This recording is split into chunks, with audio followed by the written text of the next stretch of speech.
There we go. Good evening, all. It's the 25th of August, 2026, uh, Board of Health meeting for tonight. We have a fairly light agenda, though some of the items might take a few minutes longer than one might expect. We are recording. We have a quorum of members. Lee is not here yet, but I think we can start at least talking to Neil. Neil is back on board, and good to see you again, Neil. Thanks, Bill. Okay, so I guess you had a couple of designs. You had Dan's Construction, which was Lot 13, 11 School Street. Yep. That went through conservation last week. They did a site visit on the commission, and the Yep. report is you're good to go on that. That had been pre-approved on the Board of Health end. So Colleen, again, Lee, are you here? Yeah, let's just hold on for another 2 or 3 minutes for Lee, and then we can approve that one. Yeah, I don't see his number. Yeah. Neil, did you have another one tonight? No, just Barton. I just wanted to discuss Barton real quick. Okay, we'll discuss. Yeah, we can discuss Barton as well.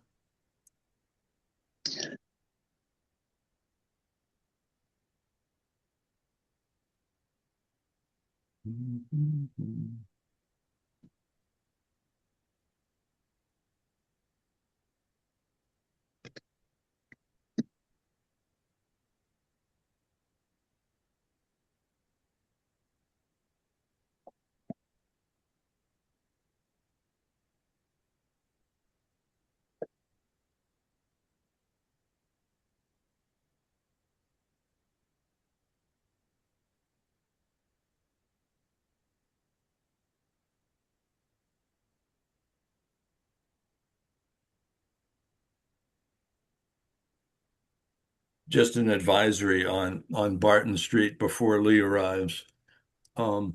Greg, when did you begin excavating on that site? I know, is Greg here? Yeah, Greg's here. Mhm. Yeah, he's muted right. Oh, here he is. I don't know, mid last week. Okay. Yeah, and they discovered an unforeseen site condition. So there's going to be some sort of change required, technical change on the system configuration, or not configuration, but the box out element of the site. And what was the issue, Bill? They found a lot of very, very heavy silty clay topsoil that extended fairly deep to the west of the site. And it seemed to extend into the subsoil as well. And it appeared to be fill. Greg, in your opinion, was that material to the west between the system and Pleasant Street? Do you think that was naturally occurring, or was that fill? It seemed to be fill, in my opinion, don't you think? Yes, I thought there was fill there. And Yeah. Yeah, on hole number 2, I called out 28 inches of fill. Okay. On hole number 1, there was none. Yeah. And Greg's thought was it looked as though water would have trouble traveling laterally out of the Elgin in drains to the west.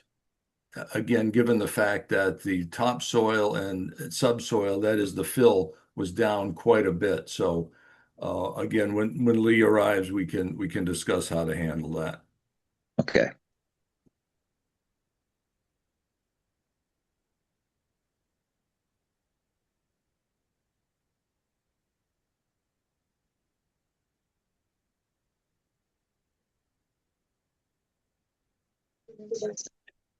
Boy, this is a record. We have 1, 2, 3. We have I know. 8. We have almost 20 people here. Oh, wow. Sure. I'm glad we're not using the free version of Zoom. I think we'd be cut off by now.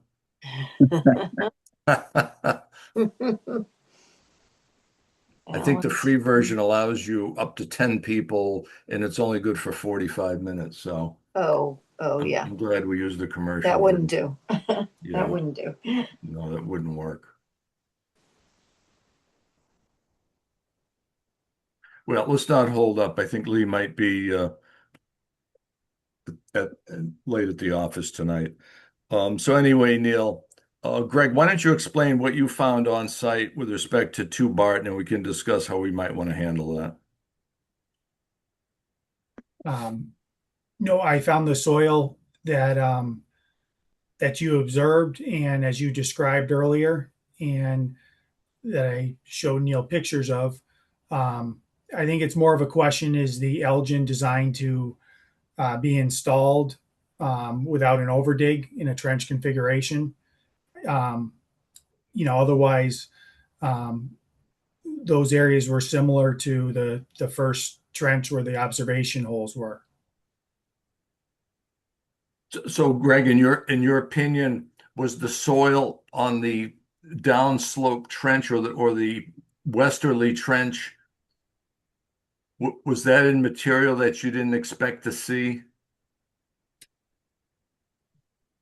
Um, I mean, it's probably similar to the upper trench. Um, you could say it had close to 28 inches of fill, somewhere in that ballpark. Yeah. Um,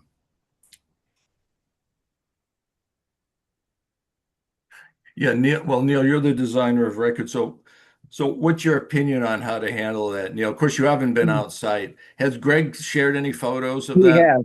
has. Yep. I've seen photos. Okay, so what's your opinion as to what should be done Well, I there? mean, the design criteria is there's no 5 foot overdig. Right, that's correct. And I've had this discussion with Dick in the past, and I said, he doesn't like that. I said, well, why don't we just put in beds? But he wouldn't listen to that. Hmm. So my first experience was on West Street at 21 West Street, where Marion Brothers came in and they built 4 walls and then they dug in. They didn't remove any soil. They put in their 4 walls.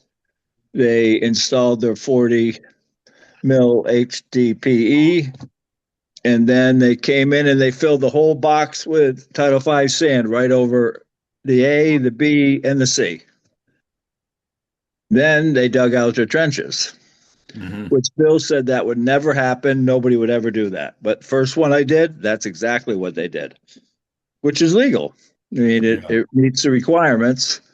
Yeah, So, I read the Elgin regulations very, very carefully, and they call out native soil. And the right, problem is they don't define precisely what native soil is. Um, right. I mean, that soil was probably wasn't, I don't believe it was brought in. But who knows? but like you say, if it was called out to be native soil and it was actually fill, I don't think fill and native soil are the same thing by No, any they're not. stretch of the imagination. Right, And that's why I think Greg was concerned that in this instance, at least on the west side of the system, I can't see over digging on the east side because it's up gradient and right. there's other physical reasons not to do it. But I'm thinking on the west side of the system, and if you want to over dig on the feed end of the system and the termination end of the system, that might not be a bad plan of attack. So like an extra 5 feet, do the Yes, 5 foot yes, overdig. yes, yes, yes. Yeah, Greg, I mean, would that make sense to you as the installer? um, yeah, that's more uh, usual on Elgin system. What about the area in between the two trenches, the 6 feet? Oh yeah, that's another that actually let's let Lee chime in. Lee's here now. Lee, good evening. Good evening. Sorry I'm a little bit late. Oh, no worries, no worries. We're talking about 2 Barton Street right now, Lee. Yeah. So why don't you share your observations last week at Barton Street?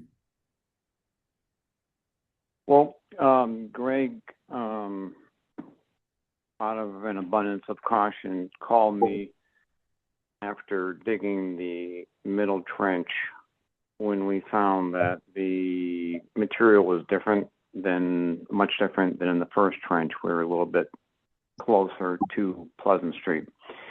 I observed modeling roughly 23, 24 inches down. And we stopped the job at that point in time. And I made some comments that this would be a good time to get Neil here. Neil's hospitalized. That couldn't occur. Called your office, and I believe that you came over after I departed, called Elgin, and they had the opinion that a 2-foot offset was acceptable for that system. The issue that Greg pointed out was that the sidewall material was very, very dense and somewhat greasy, I think is a term that we both used, which wouldn't do a very good job in letting the water pass through.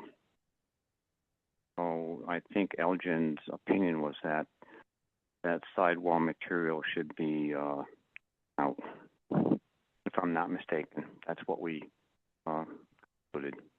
Yeah, I think you're correct. I think prudent practice would require a design change at this point. And I think the 5-foot box out on the 3 affected sides would be prudent. Now, the question on the table now is, what are we going to do of the material in between the 2 trenches? Because if we don't remove that material, then the upper trench is going to suffer the same fate as the western trench. Okay. And Greg is well. Do we need to get?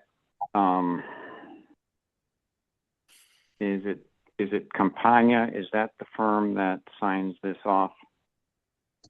well, Neil's back tonight, Lee. Oh yes.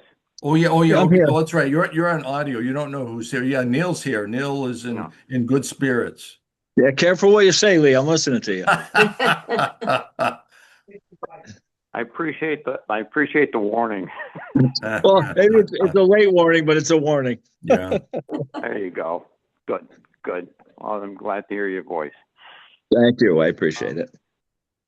So I mean, at this point in time, we all know what we have to deal with. I don't know if you want to come out and look, or can or can't come out and look, or your guy who signs it shows up. And none of my business. If you're talking about removing the 6 foot between the trenches and then another 5 to the west of the second trench, that's probably, I guess, if that material, we don't really know how it would perk or how anything will permeate through it, then maybe we should just get rid of it. Yeah, because realistically, Neil, that material to the west of the West Trench, in my opinion, would have a tough time perking. It really Okay, would. yeah. So, I mean, if it's a perk issue, obviously it's an issue. So, Okay. I mean, we have an Okay. 11-minute perk, and it probably is going to be more than that. So let's just get rid of it. Oh yeah. Okay. All right. Okay. I mean, the other, and this is not my battle, but this is unfair for the installer at this point in time, since the bid was for a much different set of circumstances. So I don't know how, and again, it's not the board's battle, but at some point somebody, and again, I'm not trying to overstep my bounds here, somebody needs to revisit whoever it is to protect the installer who, in good faith, walked into something which is different than what we thought. So if Greg comes up with a number for the extra fill, I'll call Eva. Oh, okay, that'd be good. And the other item that we had discussed, which I think Dakota had initiated, is we'd like to bypass the surface drain around the system because right now it's dumping water right into the proposed leach field area. And Greg, if you could opine on that, that would be great. What was that last part, Bill? No, no. Discuss the bypass of the surface drain around the leach field to discharge down in the gully. Yes, I had submitted a price to the new owner a week plus ago, and so they have that in similar specs that we talked about. The bigger question I have, leaving this meeting, is someone going to show where you want it dug out in all directions? Is this going to be picked up on an as-built, or how is this going to be handled? Yeah, that's a question for Neil. How do you want to handle that, Neil? You mean taking out the center 6 foot and then the extra 5 foot on the west side? Is that Yeah, the yeah, yeah. He question? wants to know whether you want to modify the design document now or have it reflected in the as-built at the end of construction. Yeah, I'll reflect it in the as-built showing that was removed. Okay. Let me get Mile in here. Mile, what's your opinion on this situation? Yeah, lots to catch up on here. So my big questions I think have been answered for the most part. One is what the manufacturer said about the new or the novel finding in the field. If they said that the system's going to be spec'd for that, or if you need to, clear and bring in new fill, appropriate fill. Sounds like you guys have touched base with Elgin and that's been addressed. Secondly was um, Neil, if we're going to essentially what Greg's concerns was how this is being documented, and it looks like everyone's on the same page that we want to do an as-built.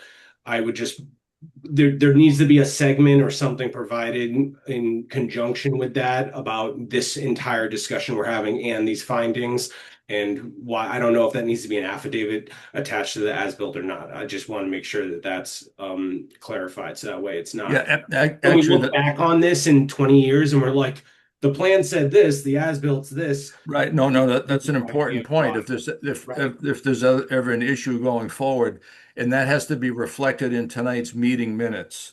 So Colleen and the board will document the minutes appropriately. So I guess to summarize then, on the west side of the system, there's going to be a 5 foot over dig to a depth. Greg, what's your specified depth that you came up with? 30 inches or so? Uh, well, I was going almost to 3 feet to get Okay. into the. You had fill, and then you had a little bit of B, and at the bottom there's decent stuff. There's Okay. decent material. Oh, so you're going to you'll terminate there then. Okay. Yeah. Okay. All right. So there'll be an overdig on the west side. The material between the two trenches shall also be removed to the depth as we had just discussed. And Greg will also install the bypass surface water drain. And I think you're using 6 inch, are you using Schedule 40 or SDR 35 pipe, Greg? SDR 35 is Okay, and you're going to glue the joints? that's correct. Okay, okay. Okay, Mile. Okay, Lee, does that make sense, folks? Yeah, thank you. Okay. So Colleen, for the record, that's what we're going to do. Okay. Okay. Okay, Neil, you good Okay, with that? I'm Okay. good. Hey, thank you. Get better, my man. Get some rest. Thank you. All right, You're thank you welcome. very Thank much. you. Good to see you. Okay, bye Good to now. see you. Thank you. Bye-bye. Bye. Bye. Thank you. Okay. Next on deck, Al Weiss. Hello, Al. Greetings. Good to see you. Yes. Okay. Hello. Yes. We got several things for you tonight. The easy one is 52 Kendall Street. Yeah. Let me just grab that design.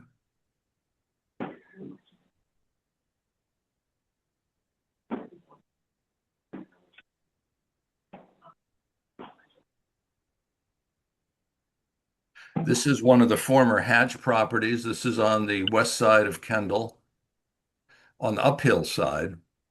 I looked at the aerial photograph, and that that yard has a lot of stuff in it, including that It in-ground does. pool. Yeah. So I can see what you were up against. Um, that well, I'm trusting that that's a drilled well, Alan. Yeah, appears to be, yes. Okay, okay. And the septic tank, um, is that going more or less in the existing location? It's pretty darn close, yes. Okay, because they didn't make the full Yeah, 100 feet, but again, if it's yeah. going to go in the same location, no Yeah. harm, no foul on that. Your leach field does meet the 100-foot criterion. You had 2 minute soil. Actually, it's faster than 2 minute soil. So you had 5 foot of groundwater separation, which is fine. You've got two 43-foot trenches with No, well, 243-foot lines, yes. oh lines. Oh, it's a bed. Yeah, Okay, it is yeah, a bed. Okay, I'm looking at the detail now. You're yeah. right. So it's a 43 by 14 bed with two distribution lines, D box, no pump chamber, two compartment tank with a effluent filter. So it's a pretty vanilla situation. Hmm. Lee, did you get a chance to look at this? I did. Yeah, everything looks exactly the way I would have hoped it would have been designed, and of course, the future install should be spot on. Yeah, no, that's good. And Mile, did you look at this, sir? I did. Looks good on my end. Is that good? I'm just curious, Al, how old is this system before it failed? Oh my gosh. I believe it's over 40 years. Oh, okay. Well, good Yeah, service life then. That's great. yeah. Okay, Colleen, we approve that. Thank you. Okay. Okay, our next one is Lot 3 Chicopee Street. I had to do a little bit of research on this one because I looked at your perk test and it was dated 2023. But Colleen, dig up the perk test extension letter Hmm. that was requested by Jerry on the 24th of March, 2025. So that perk test is valid. Only concern I have on this one, Al, is this is the southerly lot, which is really close to Turkey Hill Brook. So I Hmm. would like this one to go to conservation before we act on it at the Board of Health level. That's fine. For the record, I did not do the conservation delineation here. It was, I believe it was done by Steve Roberti, but Yes, the yes, offset is clearly shown on the survey as specifically measured by a registered land surveyor. that's right. I do recall vaguely going on So this it lot really several doesn't, years ago. yeah, I mean, it really doesn't come into their jurisdiction, but I that's about all I can Yeah, say. yeah. What we've been doing as a board, particularly that lot 13, Dan's construction, that one was not approved until conservation reviewed the situation. Conservation reviewed it a couple of weeks ago or last week, and henceforth it is now approved at the Board of Health level. So we'd like to be consistent, Al, and do the same thing with you folks. Okay? Well, I'm not presenting as far as conservation goes, but um, I will let the owner know that their wetlands guy needs to do that. Yeah, yeah. Again, they have to talk to Dave Desolé on the commission, and we can revisit that. So we'll keep that one in the back burner for next meeting. Okay, Al? Oh, Or it's fine with me. As I say, I don't believe there's any jurisdiction there, but sounds fine. yeah, okay. Very good. Okay, next item, 2 Lakeview Ave. This is a Title V inspection. And thank you for the notification on the well line. I did not see Yeah, that. I no, didn't that's tell fine. you. That's fine. The water line, not the well Yeah, line. Yeah. yeah, the water line. I didn't see that. So, Lee, were you on site for that inspection with Alan? Yes, that's correct. Yep. Okay. And Yep. Mile, any issue on that one with you? No, no, all good. Okay, we accept 2 Lakeview Ave as a pass, Colleen. Okay. And anything else for you, Al? I think that's it. Thank you. Okay, sir. Okay, we'll see you next time. Have a good Thank you night. for coming in. Bye-bye. Thank you. Okay, we're 1 minute early, so we're more or less on time. So Amy Hutchins to discuss the 12 Ken Lane septic system. Good evening, Amy. Good evening, everyone. Very good. Thank you. Thanks for attending. I know you're a employee that probably works 9 to 5 and don't do a lot of these evening meetings. So thanks for taking some time out of your day to join us. No problem. Uh, Would you like me to just kind of introduce where I come from and yeah, of would that course, be of course. helpful? Go right Sure. ahead.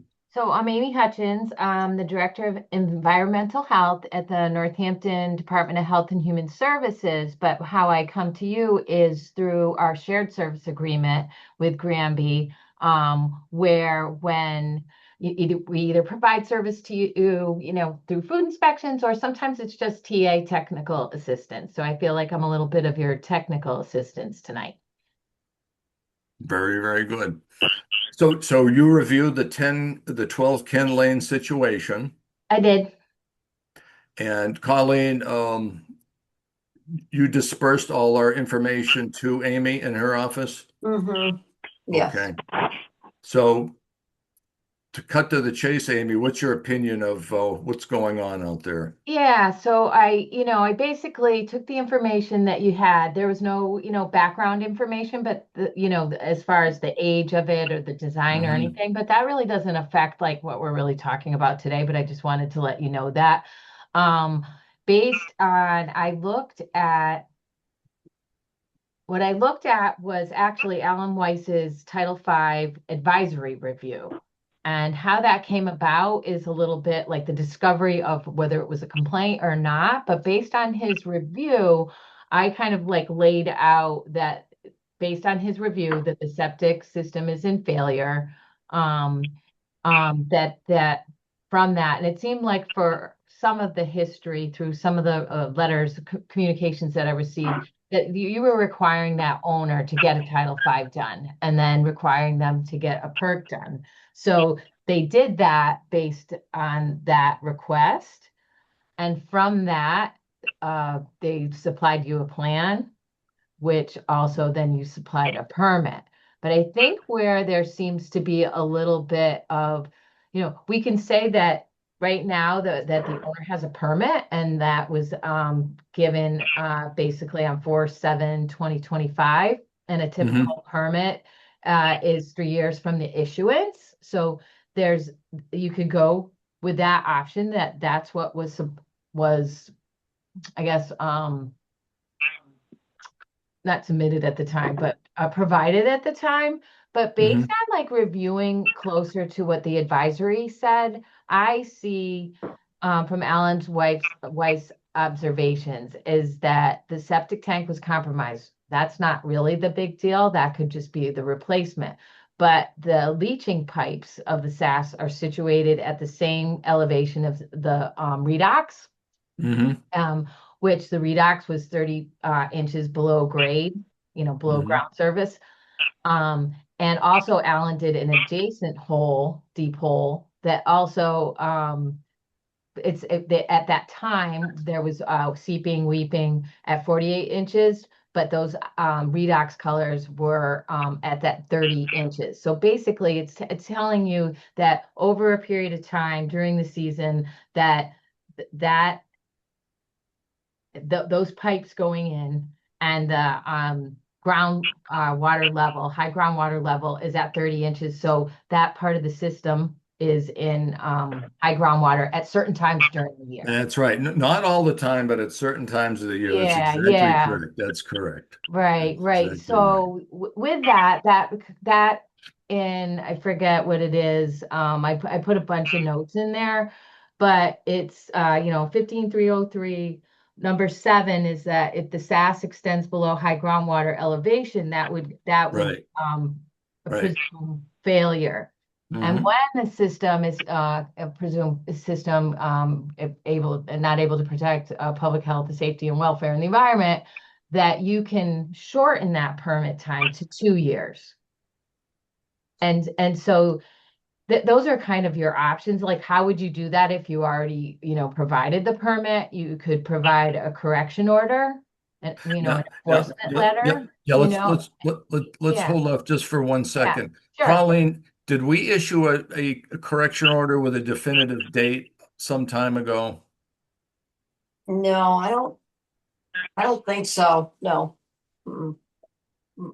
Bill, can I just break in? I just wanted to let you know this is Diane Percy. Oh, hi, Fire Department Diane. 12. Hi, Diane. How are you? Oh. Good, good.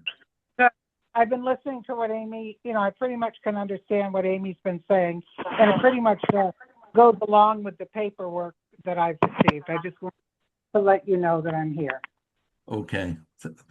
Thank you for attending tonight, Diane. Sure. Okay, Amy. Don't let us interrupt you. Go ahead, please. No problem. And if you have questions along the way, Okay, of course. am always have to go in and find these. Like I don't have them all like remembering in my mind. So, Oh, I yeah. can know where to find them, and like I have to put them into my layman's terms, to relay them to people.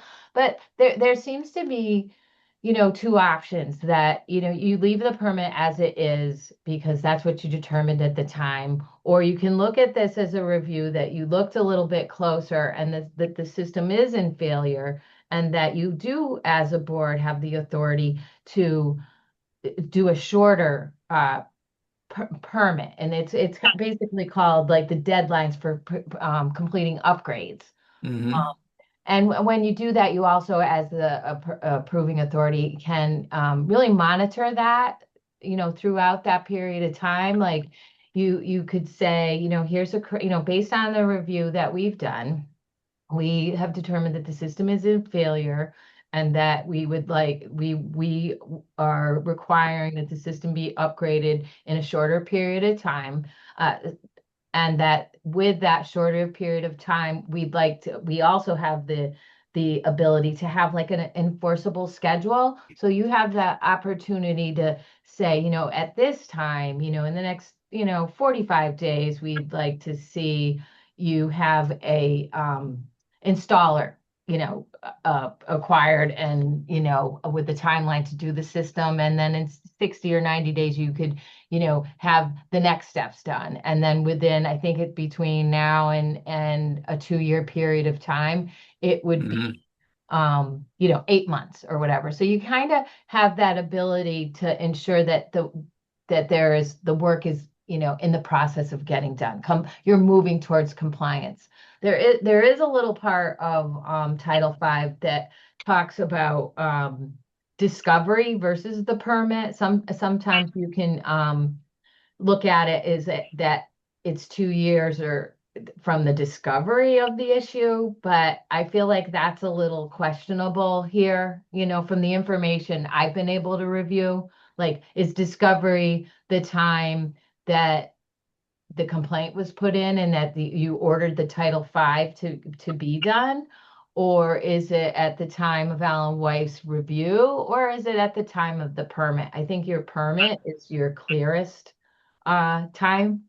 So that's kind of my interpretation. Yeah. I think the way we issued the permit, and it's pursuant to a failure, I think the maximum window to get this project completed would be 2 years, 2 calendar years. That's my opinion. The Mhm. 3 years is typically applicable to new construction activities. Correct. So this would fall into the 2-year window. So if we issued the permit on April 7th, 2025, the very far-fetched outside window would be the April in 2027, which would be next April. Correct. So let's hold off for 1 second because we Mhm. do have Diane, and I'm going to ask her a very pointed question. Diane, thank you for attending. And the question I have, and again, the other board members may have other questions, but my question is, what is your anticipated timeline at this moment to get this project completed? So after the last board meeting that I was at, I sent because you have you have the quote that I got from Josh. Fugler, yes, Mr. Fugler. Josh Fugler, and he accepted and everything from 2025, and then I was getting from the town administrator, then he had told me to email him all the information and he would get back to me. And of course, a year went by.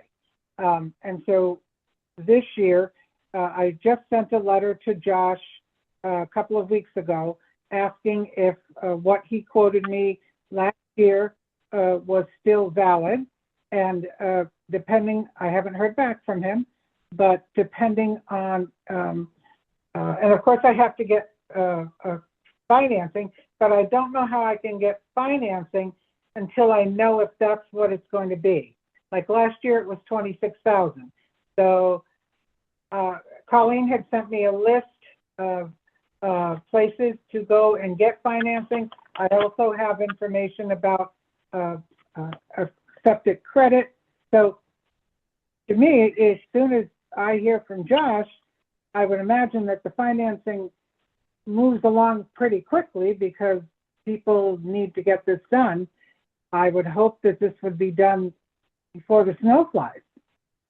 Okay, because let's It's think. a year going by, and I'll take responsibility for that. It's just I was waiting to hear from the town administrator, and I know that we've had difficulties in that department because I did send in April everything to the office of the town administrator, and I think I also sent it to the Board of Health or the Board of Selectmen with all the information, the site plan and the application and everything. And that's the other thing. Do I have to redo anything with the application? Is it I've paid it? I don't have to pay for another anything more? No. Go ahead with No, everything? that's a good question, Diane. No, you've paid for the DW or the DSCP, and I'm just rounding some dates here.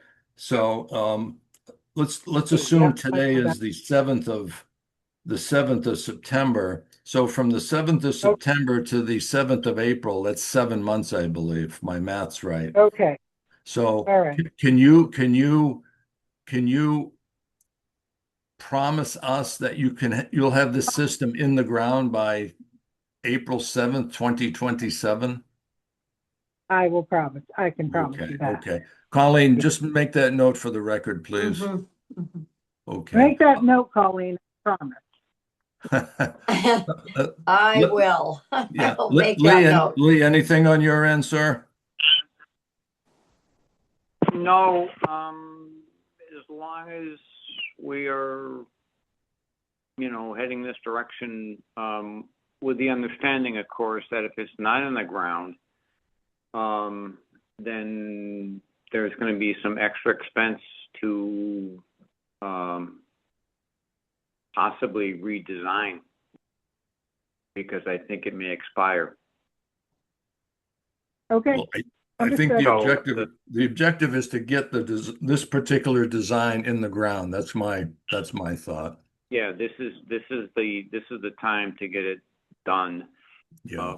Preferably before the snow flies, because again, if Alan or another engineer has to redesign, then all that data simply can't be rolled over. It has to be physically redone.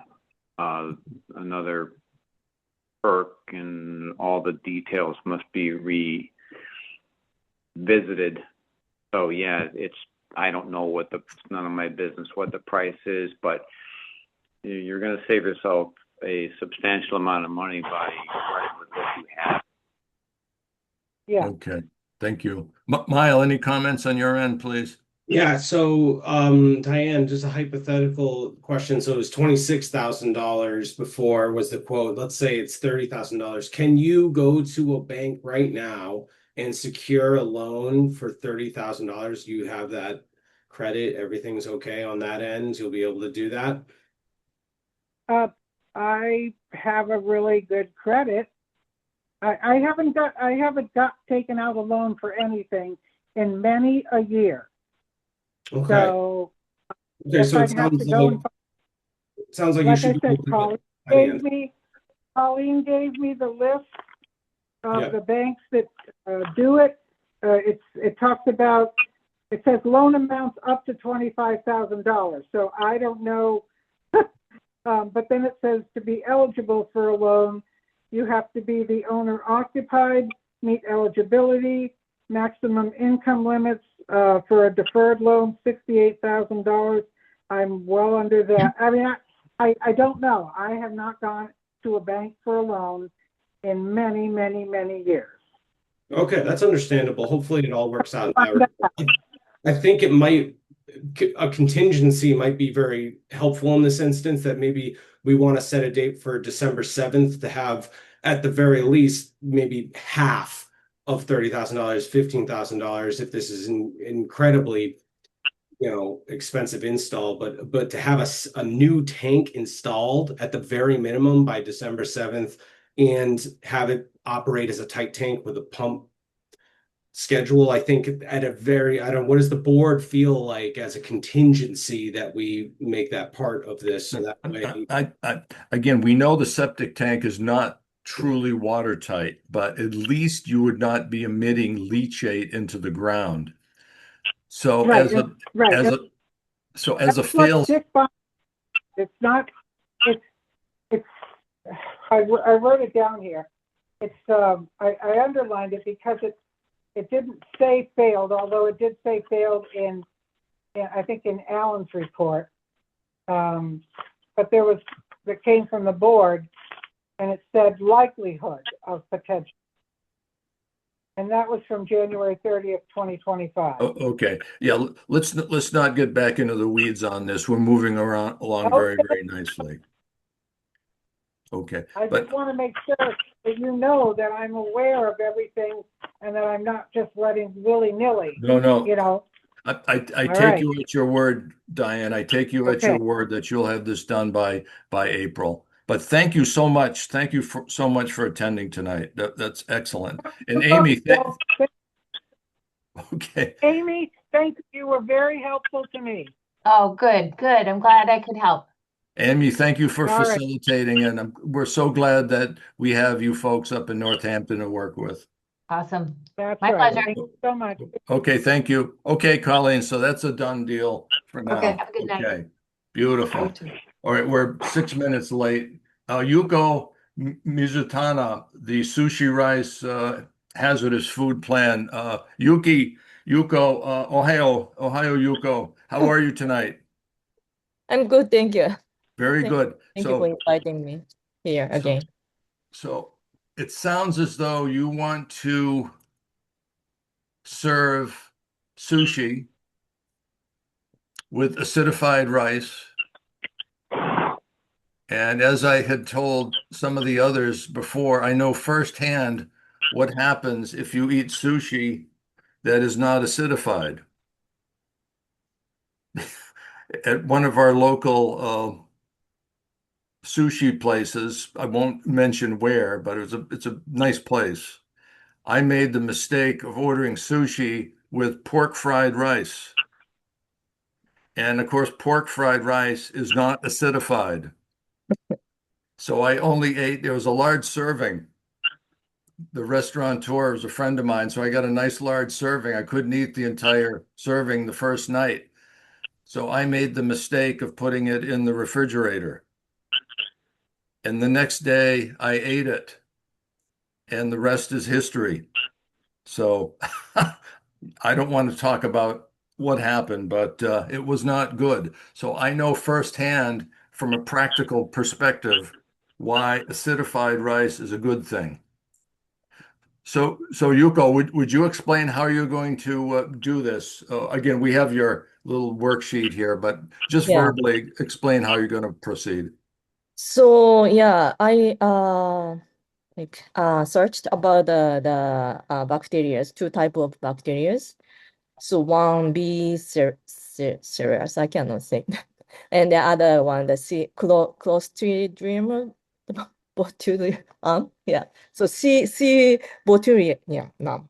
So the type, the second one, the C one, the C botulinum, it's like probably not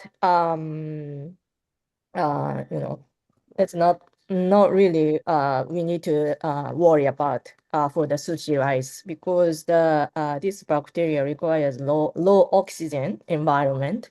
Mm-hmm. So, but the sushi rice is generally not a anaerobic food. So, and then the acidification further prevents the growth of the bacteria. Oh, okay. Oh, So that so those are the two bacterium, the yeah and the Clostridium, the botulism. Well, those are the two bacteria that are the yeah nasties. Okay, yeah. good to know. So Good I'm to know. talking about the C one, the second one, close Yeah. to. So then so that's why the FDA identifies Bacillus cereus as a primary concern for acidified sushi rice. So Mm-hmm. the first one, B cereus. So Here it is. Be my guest. They should have done her Oh, already. okay, go ahead, Yuko. so yeah, so I'm a little bit research about how to treat the B cereus. So I'm going to create the environment where the bee cereals, the spores cannot grow Mm-hmm. Mm-hmm. into the toxin producing bacteria. So Oh, how I can make the environment like a safe. okay, That's so your critical pH is 4.2. You want to be true. below pH Yes, 4.2. Okay. right. That's the Okay. the most important part Okay. to Okay. prevent the bee cereals growth. Okay. Yes. I'm curious. Does the botulism and the other bacteria, is it is it manufactured from the combination of the sushi and the rice, or does it manufacture itself in the rice alone? Like the first one, the B series is just it present in any kinds of food. I think there's that. Let me see. Let me see. Okay. Uh, So the point is when you put sushi and rice at yes, a high pH together, that's a bad combination. yeah. So Okay. lower pH is good combination. Okay. That's like a control the environment to prevent growth of the Right. that. Right. Yes. That's that's interesting. Okay. Okay. So yeah. Okay. Thank you. Lee, we have two medical people here. Lee, what's your opinion here, sir? I'm very comfortable. The young lady we're speaking to seems to be very knowledgeable about how to get this thing done correctly. Obviously, to put out a good product, but also more importantly, to protect the ultimate user, which is, us. So yeah, I'm good. Okay. Very good, Lee. Mile? Yeah, I'm all good with this. To answer your question about the Clostridium are spore forming, so they're probably always present in these sorts of environments where it becomes acidic. It prevents them from germinating and actually manifesting themselves. Okay. So they'll propagate exponentially if you don't control the pH. I got you. Exactly. You see that in C. diff infections a lot of times. It's like an opportunistic sort of infection where Okay. somehow Okay. vacated all the other microbiome, the rest of the microbiome, so it kind of Okay. proliferated when it's Okay. so that's it's So to the board, would it make sense to have Lynn do a quick overview of Yuko's submittal before we approve it? Would that make sense? Our food expert, Lynn Dinners? Or do you think that's not necessary, Lee? Well, I mean, is this the kitchen located? Is this at the? I missed the location. Is this the driving range or Yes. no? Yes. Yeah, this is It at is. this is at the old driving range. Yes, yes. Okay. I mean, well, if Lynn has not been there this year, then I suppose it would be appropriate for her to do a quick stop in. Okay. I don't know if She she's came here. already here. Yeah, she's been there. Oh, she is. Okay. So Yuko, do you have all this equipment ready to go, or is it Yeah. going to take you? It is ready to go? Yes, I bought it. Yes. Okay. Colleen, would you call Lynn, please, and have her do an inspection, and maybe Yuko can do a test run with Lynn present just to make sure everything Yes, runs yes. smoothly? Uh-huh. Okay, that's good. Yuko, thank you for coming in. You have a great business there, and very good luck. Very good. Thank you so much. Thank you so much. Thank you. Okay, bye. Bye. Okay, that's that. Next one, Mr. Dennis Doucette, Dino Fest Food Vendors. Is Dennis here? Yes, I am. How are you, sir? I'm doing quite well. How's the board doing? Okay, How's everybody okay, doing? not too bad. Because I see they're starting to do a little bit of setup, I think, for your Dino Fest, and you have a lot of Yeah, vendors. So, are you the person in charge of this whole operation? I am. Okay, so how are you going to assure us that the food vendors are doing what they're supposed to be doing? I tell them individually that they're going to need some kind of a permit from Granby, Okay, which is turned into kind of a little side issue that I would like to present to the board tonight. But yeah. they're all aware of everything. They all have commercial. I only have two this year that are in that position. They're both bakers. They both have commercial kitchens. They're both certified, and they're both licensed in the towns that they work, but they don't have the Granby permit. Okay. Last year, I didn't have a problem with the Amy's Route 9 bakery because she was okay, all ready to go. I guess she had a permit from Charter Day, which is, I think, the same for this year. But I do have another person called Morning Glory Bread. She's out of Belchertown, also has a commercial kitchen, also licensed in Belchertown. And she has done a lot of farmers markets and doesn't know what to do.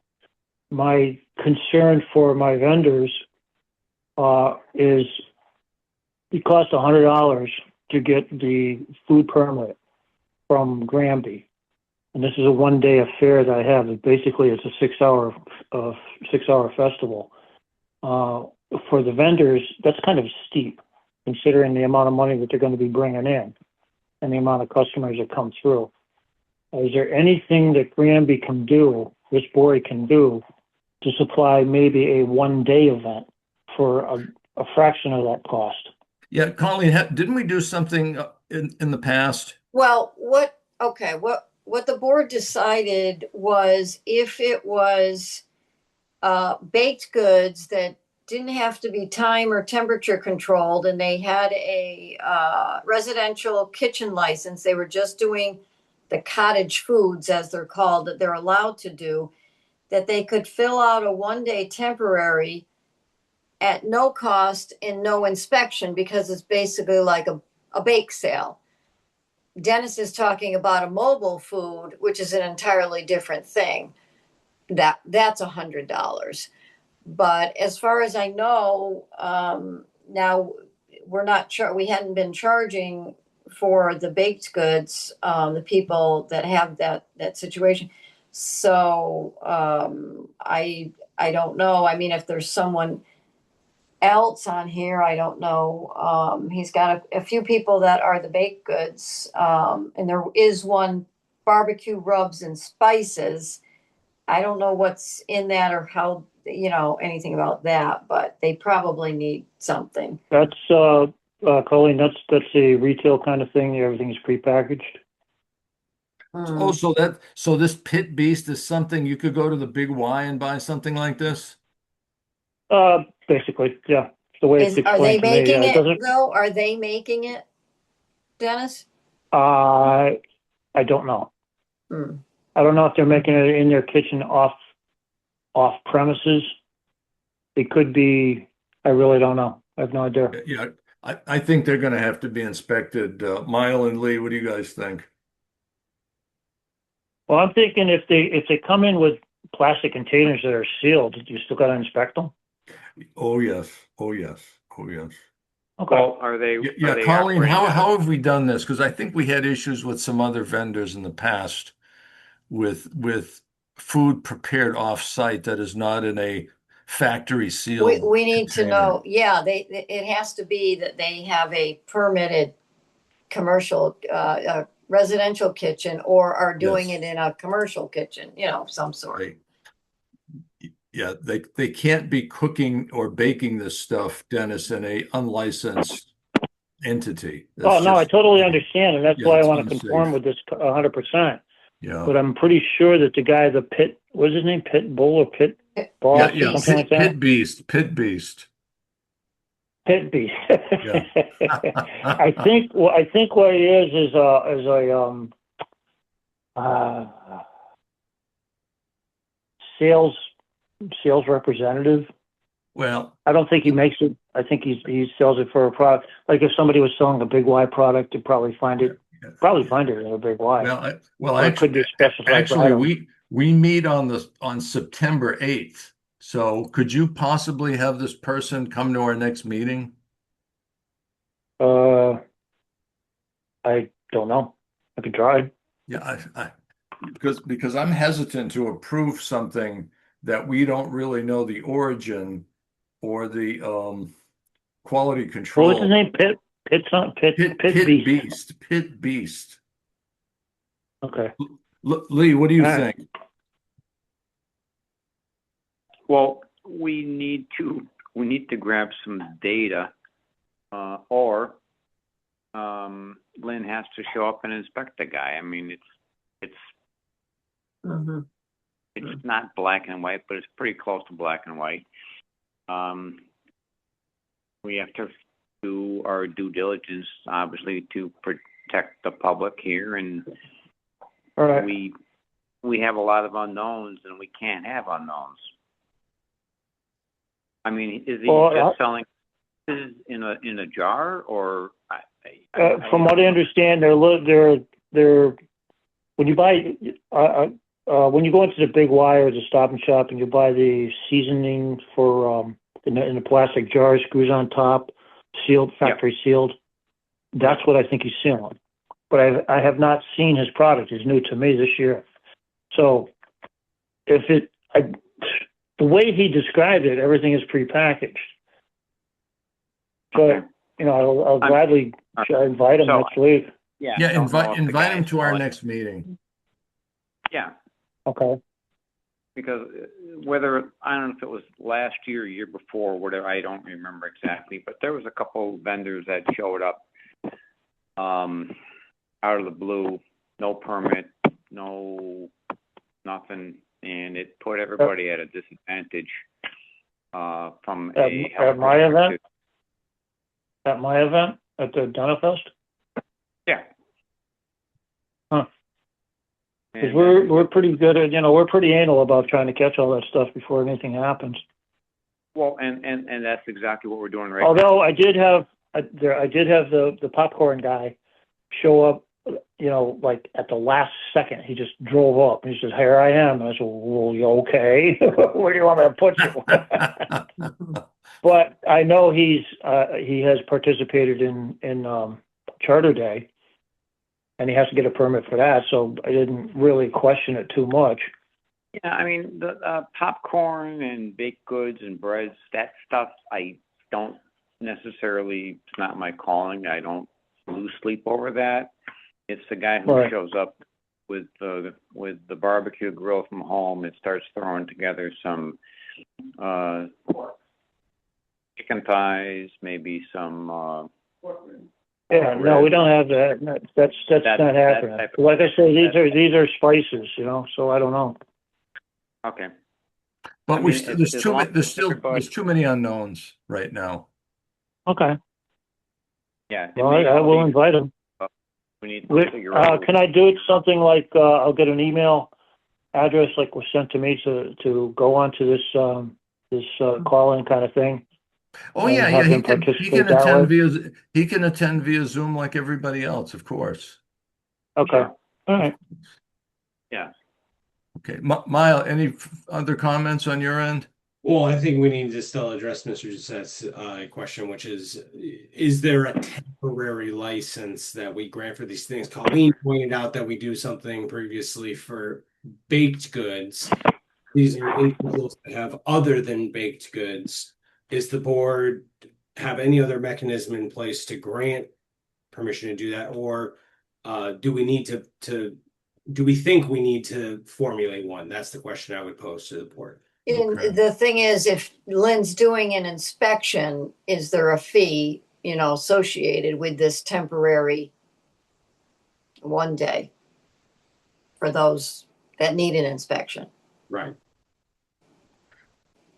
If you guys want to think about this for a year, I mean, today's Well, no, this we'll year's think, we're pretty gonna much think shy, about it we're gonna come up with a game plan at the next meeting as to how to handle this. But again, the Okay. barbecue is essentially a potentially hazardous food.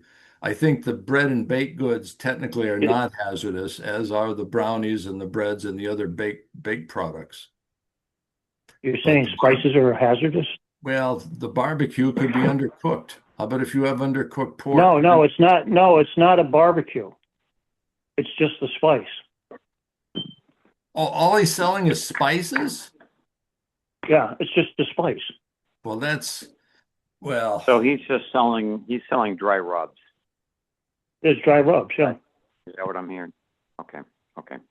Like I say, when you go into the Big Y and you buy the spice in the little plastic containers, Yeah. But again, you can get like garlic salt, and onion salt, and all that kind of stuff.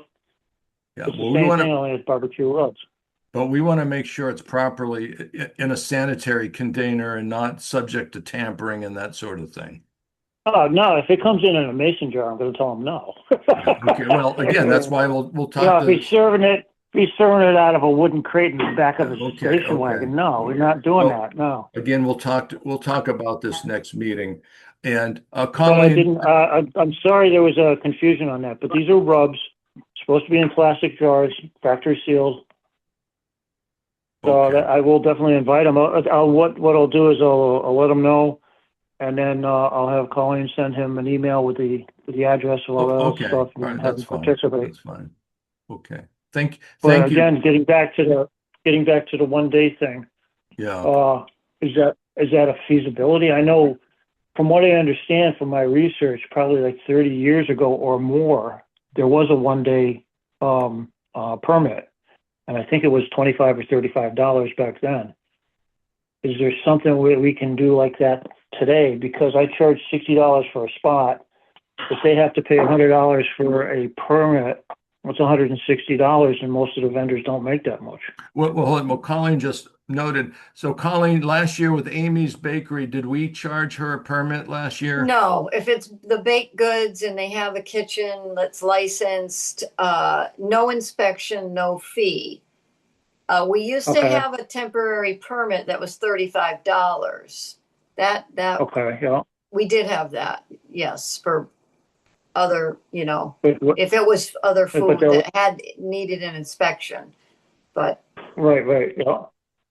Okay, so Morning But the Glory. only food, yeah, go ahead. I'm sorry. No, I was saying Morning Glory, we need their license from Belchertown. We need the documentation from Belchertown to Okay. assert their credentials.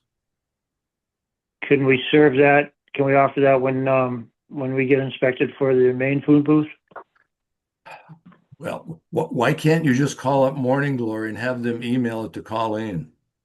Oh, okay. Yeah, sure. I can do that. Yeah, that would be good. All right. Okay. All right. So Amy's And is all set. I'm just making Morning Glory. Yeah, Morning Glory is probably going to be all set. Pit Beast, we have to investigate. And this last one is the WOTC Church Baked Goods. And have they Oh, been there that's- before? I'm sorry, I'm laughing. that's The them. That's the WOTC. church, and that's on the agenda tonight. Yeah, that's the church. Okay. I'm sorry for laughing, but that's Women of the Church. Oh, okay. Okay. I'm sorry. Okay. I asked And him the that's same like I asked him the that's- same thing the other day. It sounds like And, a radio so- station. I don't know what that It is. does. Okay. Oh no. Okay. All right. Women of the Church, they are like all the grandmothers and all the aunts and aunts and ma'am, That's the committee nobody messes with. Okay, well, it's nice. Well, good. Now, have But they been? they have a bake sale. They have a bake table. We Okay, already understand that if we label it as, I can't remember the verbiage, but it was something like not made in a commercial kitchen, cottage made, something like that. Maybe put up a skull and crossbones. I don't know, whatever you guys want me to do. They already know this. They did it last year. So they're so the women of very the aware. church, they were there last year, Dennis?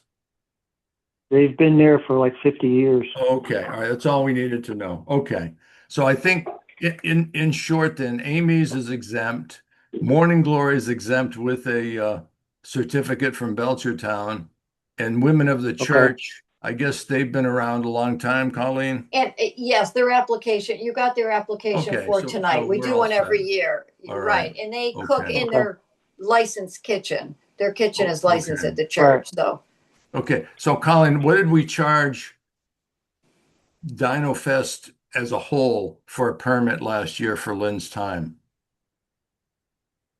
no, We got a waiver, basically. we didn't have any, yeah, we didn't, Okay. yeah, Okay. we didn't know. There was no one, the people that went, as far as I was aware, had like a mobile food already. Okay. And the church always gets theirs and they're nonprofit. So Oh, okay. The only thing, Dennis, I think which may have happened before is if someone shows up last minute, please don't have that happen. Please don't have a last minute show because that puts everybody in a bind. Okay. No, I totally understand that. I mean, I was hesitant about having them come in. Yeah. So if you, But you know, so for a I net, knew I had just worked with him down at the Charter Day. okay. I, So for I, some I had worked reason, at Charter Day, and so I knew him, and I know he had to have a license to work there. yeah, yeah. So when Pit Beast comes in on our next meeting, if you have any other Nope. ads at that time, bring them forth on the 8th of September, and then you'll be clear to Okay. go on the 12th. I only have one little question, and it could be a Pandora's box, can of worms kind of thing. Of course it is. That's why you ask it last. That's why I gotta ask, because I want to be Go ahead. upfront about everything. Some of the let me think, the nonprofits, like the church, other churches, the Preservation Society, the historical, the fire department, a few others that are nonprofits. Okay, they want to offer cookies or lollipops shaped like dinosaurs. Is that going to be a concern?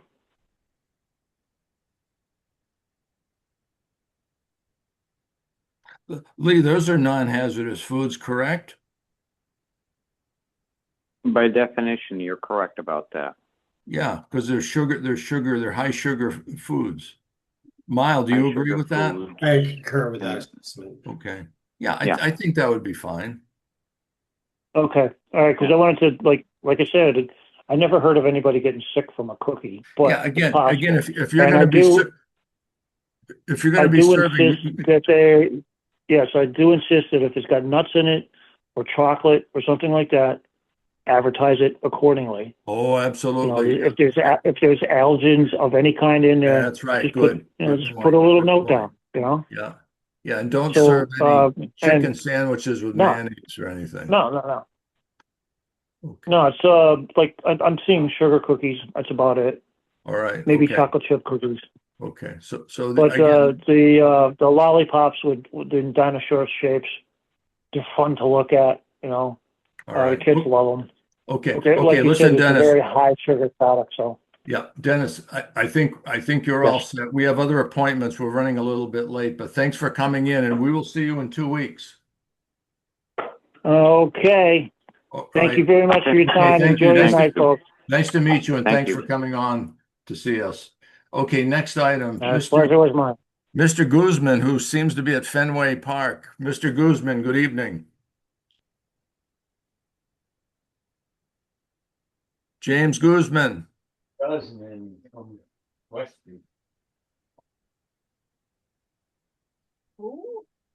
Guzman's up there. They live across from Polchak. Hello, James. Bachelor's. Okay, this is regarding 16 Griswold. And Mile, you did an inspection there with, were you there with Tom or did you go by yourself last time? No, I was just here by myself. Okay, so what did you see on site? Uh, some people have detailed in the complaints that there's cars there, there's tractors, car parts, containers of fluids and things like that. So what I saw, I didn't observe any leaching and oil being draining actively into the people into the ground. People are concerned in this area, rightfully so. They have shallow wells, and that's understandable. But I didn't see car tires that were filled to the brim with water, with the risk of mosquito breeding. So I'm at the part. I haven't generated my report of it yet, but I'll probably end up just having Tom discuss further what if. Okay, Mr. Guzman's here. James, good evening. Hello. Can you hear me? Oh, yes, I can. How's the ball This- game? Are you at the ball game? That photo is like 20 years old. Okay. Okay. Miles going to just recite the results of his inspection the other day at your property at 16 Griswold Circle. Go ahead again, Mile.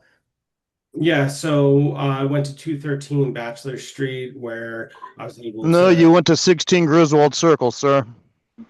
No, 213 Bachelor Street is actually the backyard I was in and observed Griswold Circle. And I didn't observe large containers of oil draining into the ground. I didn't see large bodies of water or being stored in artificial containers at risk for mosquito breeding or West Nile virus. So I didn't see anything that the Board of Health could really act on.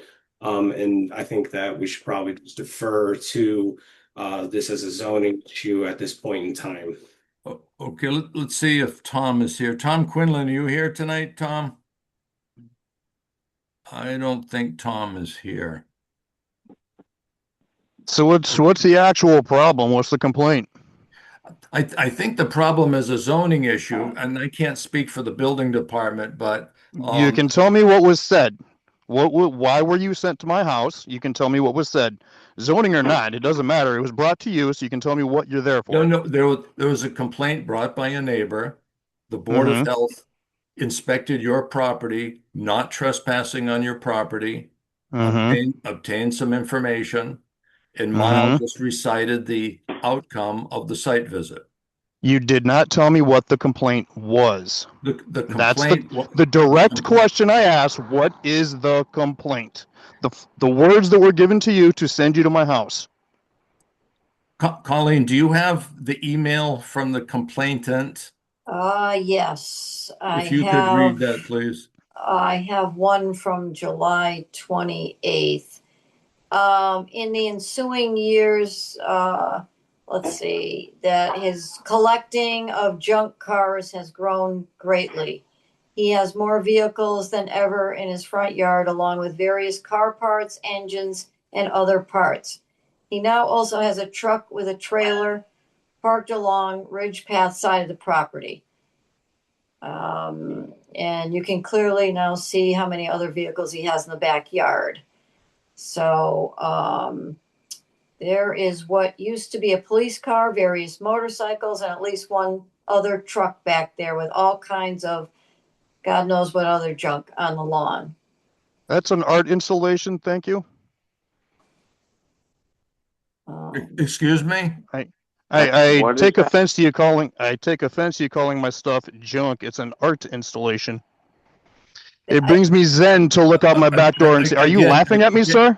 Are you laughing at me, sir?" Sir, let's not be adversarial. Let's not be adversarial. We're not here. That's not going to promote any progress. So here's the thing. Tom's already talked to me back in July about the vehicles in the front yard, and they're all registered. So there's no rule breaking there. The stuff in my backyard is in my backyard, and it's behind a fence. Well, was. till I get that fence put back up, which I haven't been able to lift because I nearly died back in April due to congestive heart failure. So I haven't had the strength to actually pick that fence back up. And my neighbors who are adjacent to me know that. We've been in contact about it. So I don't know where all this is coming from, but I don't think it's them since you guys are talking about the front yard. And like I said, the vehicles in the front yard are registered. The point is, James, there does not appear to be any material on site conducive to breeding mosquitoes, other deleterious material, or Correct. Toxic material being emitted into the ground. And that's what Ron Correct. has asserted. Right. So what I'm saying is there's nothing else technically wrong with my property other than people don't like looking at it, and that's their own issue. That's not my problem. I want this squashed. I don't need to talk to zoning next. It's a huge waste of my time at this point. Because they're going to come to the same conclusion. There's nothing wrong with my property. Again, Miles, did you indicate that you witnessed barrels of oil that were leaching into the ground? Did I hear that correctly?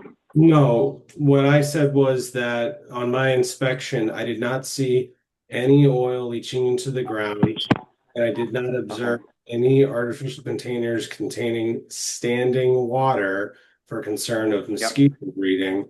And I said that I feel that is probably in the board's best interest to defer to a zoning official about any further complaints. Okay, all right. I misheard. Thank you.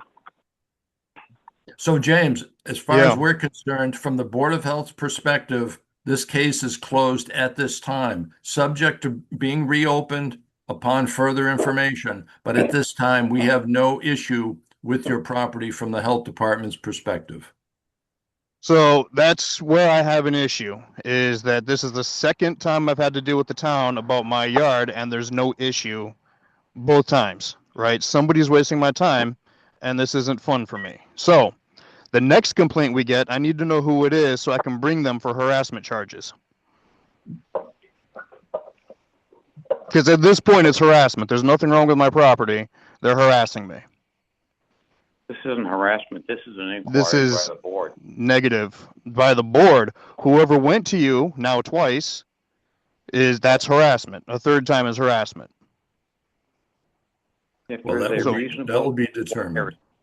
Right. So future complaints, we need to work on this and have this squashed because I'm not going to continue doing this. Hey, Mr. Goose, I agree with you that at this point, I can see how this is extraordinarily frustrating. Moving forward, we'll be sure to indicate any further complaints that be brought to you directly, and we can work together on this. And that way you don't put in a position to feel this way again, okay? Appreciate that. Okay. Thank you for attending, James. Thank you. You're welcome. One more quick thing. I'd like to mention what Lee said about the Dino Fest and some random barbecuers showing up. That's never happened, and that's not fair to say about Deke. Deke runs a tight ship over there. Deke is on top of his vendors, and Deke knows what he's doing. He's been doing it for a very long time. So what Lee had to say was very unfair. Nobody's ever showed up and randomly started barbecuing chicken legs. That's never happened. So no, any actual food. Listen, we're not here to discuss that. We're not. I understand. We're not discussing cross topics tonight. We were here. I understand. For 16 Griswold, and let it be. Thank you very much, James. Have a good day. Good evening. Okay, thank you. Okay, that's resolved. Okay, 8:05. We're a little bit late. We're 12 minutes late. And next is our emergency regulations for compost operations. Matt, we have you here. Steve, we have you here. Good evening. The attorney from Miles Green Lipton is here. Good evening, everybody.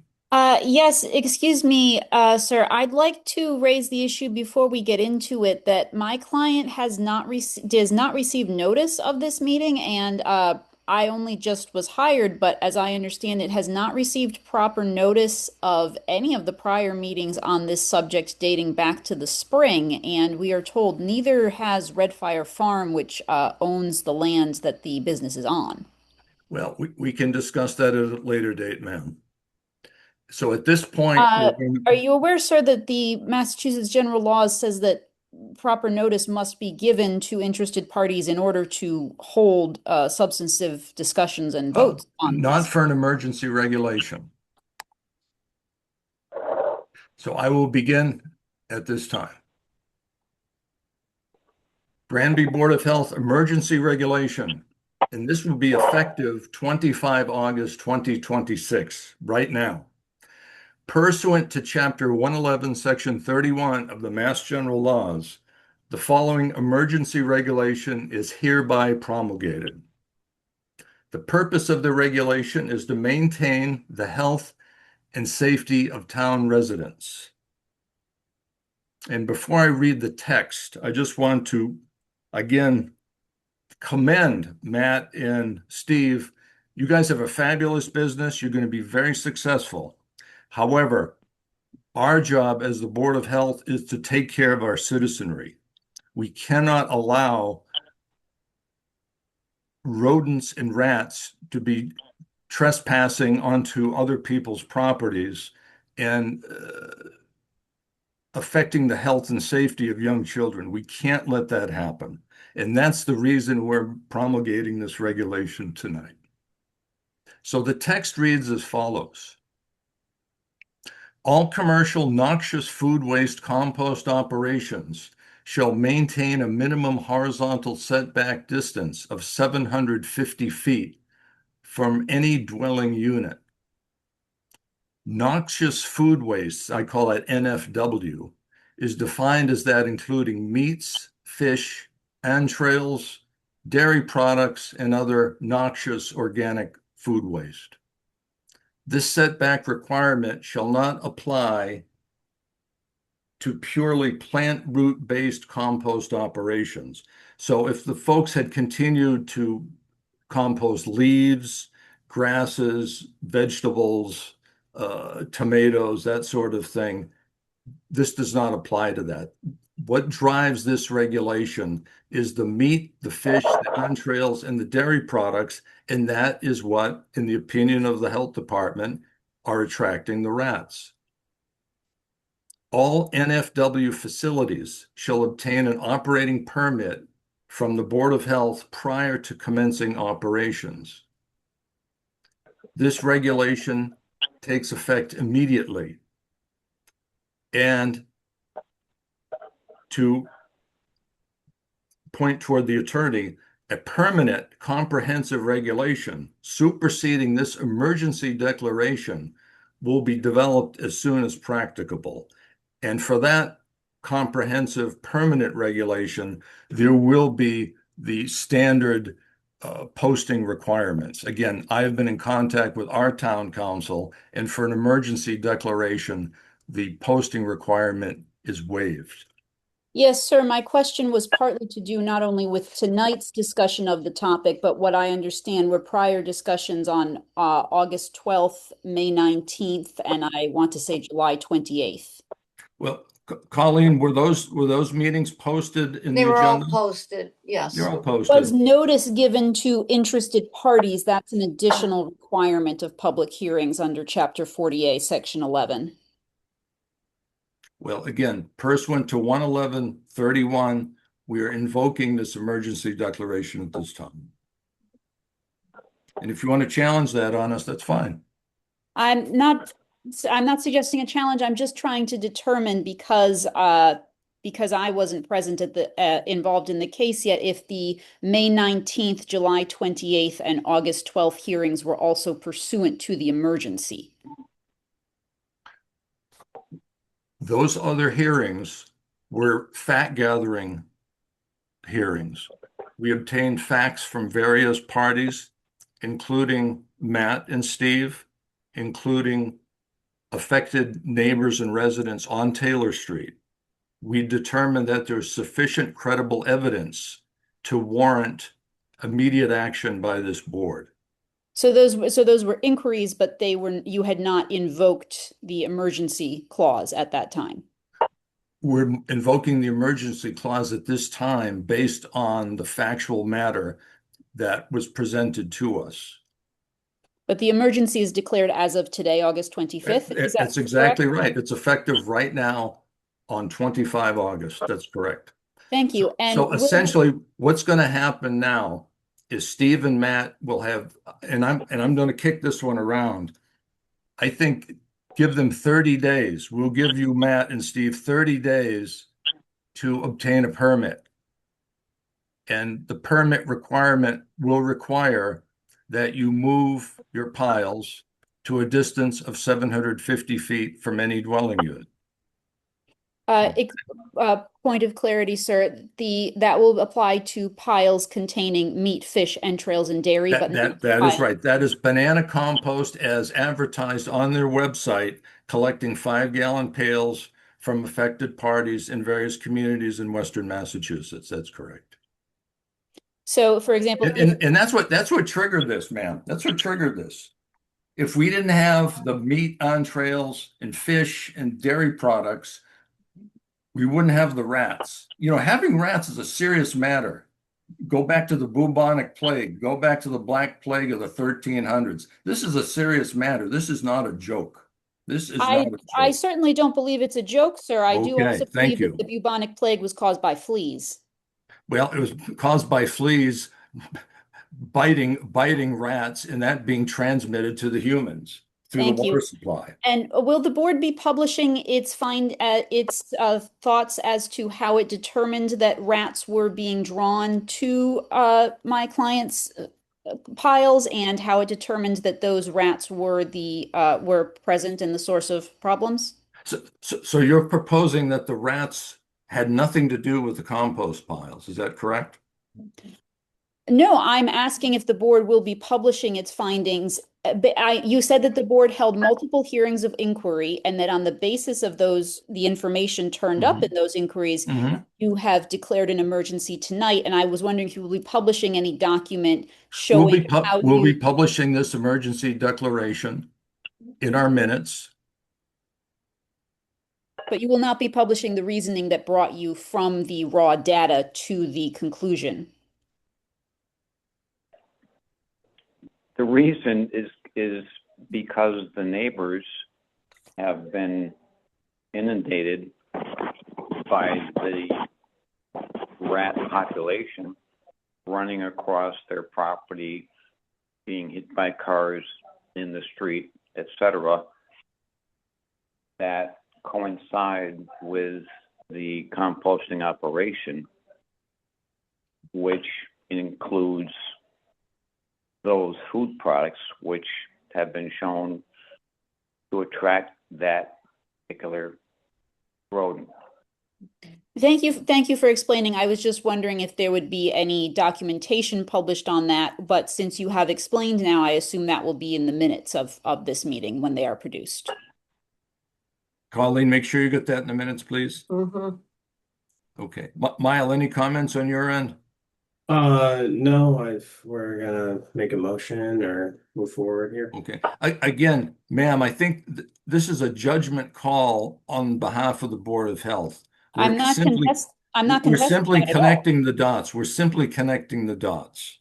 I'm not contesting there that were at no all. rats when this was a plant root-based compost operation. We had a lot of crows, we had a lot of birds, but there were no rats. As soon as banana compost started importing out-of-town noxious food waste, the rats showed up. So it's a simple A and B, B and A. Sorry, I'd like to challenge that. Are you saying when you visited for the crows, we were not composting meat? Is that what you were saying? Because our operation has been there for 2 years and we've not changed anything. Oh, okay. Well, now the rats are showing up, haven't they? So you have sufficient noxious food waste. The last time I was physically there on a site visit was February 2025. And Matt, I think you met with myself and Mr. Matthew from across the street. Do you remember that visit? Yes. Okay. And I think he was complaining of the crows. And I think you told us that you were accepting some sandwich bread and vegetable waste from the Belchertown school system. But at that point, it was not understood that you were accepting 5-gallon pails from communities in Western Massachusetts, including fish on trail meats and dairy products. So We no, we have been taking the same meat products the entire 2 years that well, we've been there. it is now reached a critical point where the rats are now showing up. So that, in my opinion, in my professional opinion, there is a direct correlation between the substance of this food waste and the community of rats. And the community of rats is as of roughly this spring, correct? The complaints, Colleen, when did the first complaints come in regarding the rats? I think it was early spring. All right. So the And we gave them 3 shots at this. We said, please abate the rats. They hired a pest control company to come in and place traps and poisons on the property, which I'm kind of questionable about. And that was the second issue. And we got another series of complaints or complaint a couple of weeks ago, and that was essentially the strike 3, you're out. So we had to invoke this regulation after 3 unsuccessful attempts to abate the rats. That's our opinion. And I And the think you'd board, agree with that. the board has viewed the pest control company's reports since then. I believe there have been 3 or 4. I have. We've looked at all those reports, of course. Yes, we have. Excellent. Thank you. Yes, we have. And again, the problem with again, I'm not a rodent propagation specialist, but I'm guessing you can probably kill a certain percentage of the rats in a given period of time. But if the rate of procreation of the rats exceeds the rate of kill, guess what? The straight line goes up. And that's kind of what I think's happening. There was language in the pest control experts' reports about the use not only of killing the rats and trapping the rats, but of using baited birth control, as you said, to not only decrease the existing population, but control the spread of the future population. Can I ask if the board recalls seeing that language? We can provide Actually, it again. let me ask Matt. Matt, what's the name of the company that you hired as a pest control? Is it Central Pest Control from Holyoke? It's Federation Pest Control, and he's actually at the meeting tonight. This is Harrison Bonner. Was that Harrison Bonner? Harrison, good evening. Good evening. Yeah, sorry, happy to speak about anything okay. related No. to specifically to the pest control efforts. Yeah. And the products used. Yeah. We looked at your report that you had issued a couple of months ago, and it was an unsigned report. Why didn't you sign your report? I put it on letterhead. It wasn't requested that I was signed. I resent a signed version. That seems a little silly. Attorney of a piece to point out. Listen. Anytime you said you're issuing a professional opinion, and I'm going to ask the attorney. Attorney, what's your name, please? Catherine Miss. Miss? Yes. M-I-S. Catherine, in your role as an attorney, if you got an expert witness report or a report from a credible expert witness, would you not expect it to be signed? If it was an internal report being given to me as I had kind of asked the witness just for their opinion, I would be satisfied with it being on letterhead. If I were going to submit, if it were literally written testimony, such as an affidavit, it would of course have to be signed. Okay. Now, the question is, Mr. Bonner submitted this report to the Granby Board of Health as an unsigned document, to a government agency as an unsigned document. What do you think of that? I submitted the report to Matt Gilman, who submitted it to the Board of Health. Well, I did not again, submit it directly to the Board of Health. If it were to be considered an internal report, it probably should have stayed internal. As soon as it went to a town agency like the Granby Board of Health, it should have been undersigned. That's my opinion. Can I ask then, sir, did the Granby Board of Health disregard the official report on the basis that it had not been signed? No, I read the entire report. And again, we're looking at the facts of the matter. We're looking at the cause and effect. We're seeing causation, and the effect is propagation of rats. And that's why we're here this evening.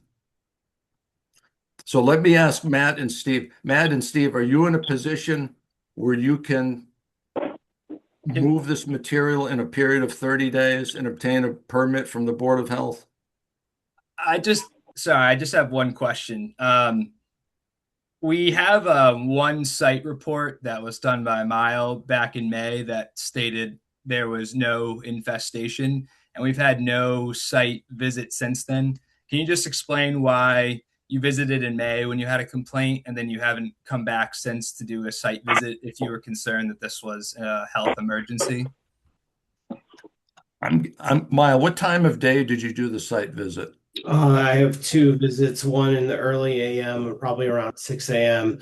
And the other was in, I believe, their early afternoon. Matt and Steve, if you can remind me, I think it was a Friday around 3 or 4 o'clock that I went there. Mass DEP had done their, essentially at that point, the state had come in, done their investigation, and already had given Matt and Steve their recommendation. Okay, but no one did a site visit at 11 at night or 2 in the morning. No one was there in the dark. The rats like to come out in the dark, as evidenced by everybody I know that lives in New York City. The rats like the darkness. They're not going to be out during the daylight. Can you explain to me, sir, how that is connected to Mr. Gilman's question? Mr. Gilman wasn't asking, maybe you misheard, Mr. Gilman wasn't asking about the time of day of the visit. He was asking about the months that have elapsed since the last visit and how you were able to determine the continued presence of rats without having been on We've site. given Banana Compost plenty of leeway. We gave them 2 attempts to cure the problem. The problem was not cured. And then when we got the 3rd complaint, that was it. And it forced us to take action as we have done tonight. So just to clarify from my notes, the way that you determined that Banana Compost has not taken sufficient action with regard to the rat population in the area was not by making subsequent site visits and not by consulting the admittedly unsigned expert report. It was by documenting the complaints of other area inhabitants that there were rats on their property. Again, we have photographs from residents. Of the rats on Banana Compost site or on their own property, sir? Colleen, it's on their property, correct? Yes. Yes. On the residents. Yeah. Yeah. If the rats stayed on Banana Compost property, they'll be fine. In fact, with this regulation, 750 feet, they can go hundreds of feet from the centroid of the compost pile and be happy. And the folks that live on Taylor Street can be happy. But right now, we've got a problem because their habitational radius is way too far for comfort for us. Thank you. What is the typical habitational radius of rats? Oh, I'm glad you asked. Mile, Lee, and Attorney Amiss, we can all use Claude, can't we? Ask Claude. Claude will tell you, and it's documented through some references from some university research facilities, typically 300 feet. That's by Claude, do you mean the generative AI chatbot? Oh, yes. The one that's prone to hallucinating facts? No, it's the one that actually gives you references that you can cross-check. And the references have been cross-checked? Oh, yes. Oh, yes. They have. And what we did is I took 300 feet, applied a factor of safety of 2.5, which is a typical engineering factor of safety that people use. So 300 times 250, 750. There we go. I think that's a very rational way to do it. There's other, Mile, did you research some other communities that were over 1,000 feet in your research study? Yeah, in Massachusetts, but these are fairly new regulations where you can do two waste composting. Other states have had setbacks far greater than the 100 feet that Massachusetts applies from residencies for years, decades. In fact, those operations are more frequent. And I think, Colleen, we have a regulation for piggeries, for the piggery waste or the piggery slop, if you will. That's 500 feet, isn't it, for Yes, I piggeries? believe so. Yes. Yeah. So, Attorney Miss, this is not far-fetched with respect to our existing regulation for piggeries. That was 500. This will be 750. I think it's a reasonable number. Can I ask? And again, Steve and Matt, you guys have a fabulous business. You're going to be super successful. I know it. 10 years from now, you're going to be successful with this. This is the wave of the future, particularly in the Commonwealth of Massachusetts, where we have a limited landfill storage capacity. This is a fine way to get rid of waste products, fine way of composting. But again, you have to live with your neighbors. Yes, you have to be safe about it. We have to be safe about it. Yes, okay? Can I ask too? Is at the last meeting, which apparently was not recorded. I believe you mentioned in working with tandem with the police department on the videos that we submitted of somebody trespassing, and I also believe it was speculated by the Board of Health that somebody was probably there shooting rats. Wouldn't that give causation for a dead rat on a property? Independent. On whose property? We don't know. I think Mr. Gilman is suggesting that if someone came onto Banana Compost property and began shooting rats, the rats would flee to other properties. Well, again, you're just speculating. We have no evidence of that sort. You're speculating, folks. We do have evidence of a trespasser holding what appears to be a pellet gun in terms of video and a police report. Yeah, That I did see the police report a couple of weeks ago. Yes. And I also believe at the last meeting that you said you were going to work in tandem with the police to figure out to get to the bottom of this. Yes, actually, the day after the meeting, I called Chief O'Grady, but he was on vacation. So hopefully, so you're making this decision before you've completed your checking with the police. Yes. Again, this is an emergency health and safety regulation to protect the residents of the town of Granby. That's why we're on the board. That's what we do.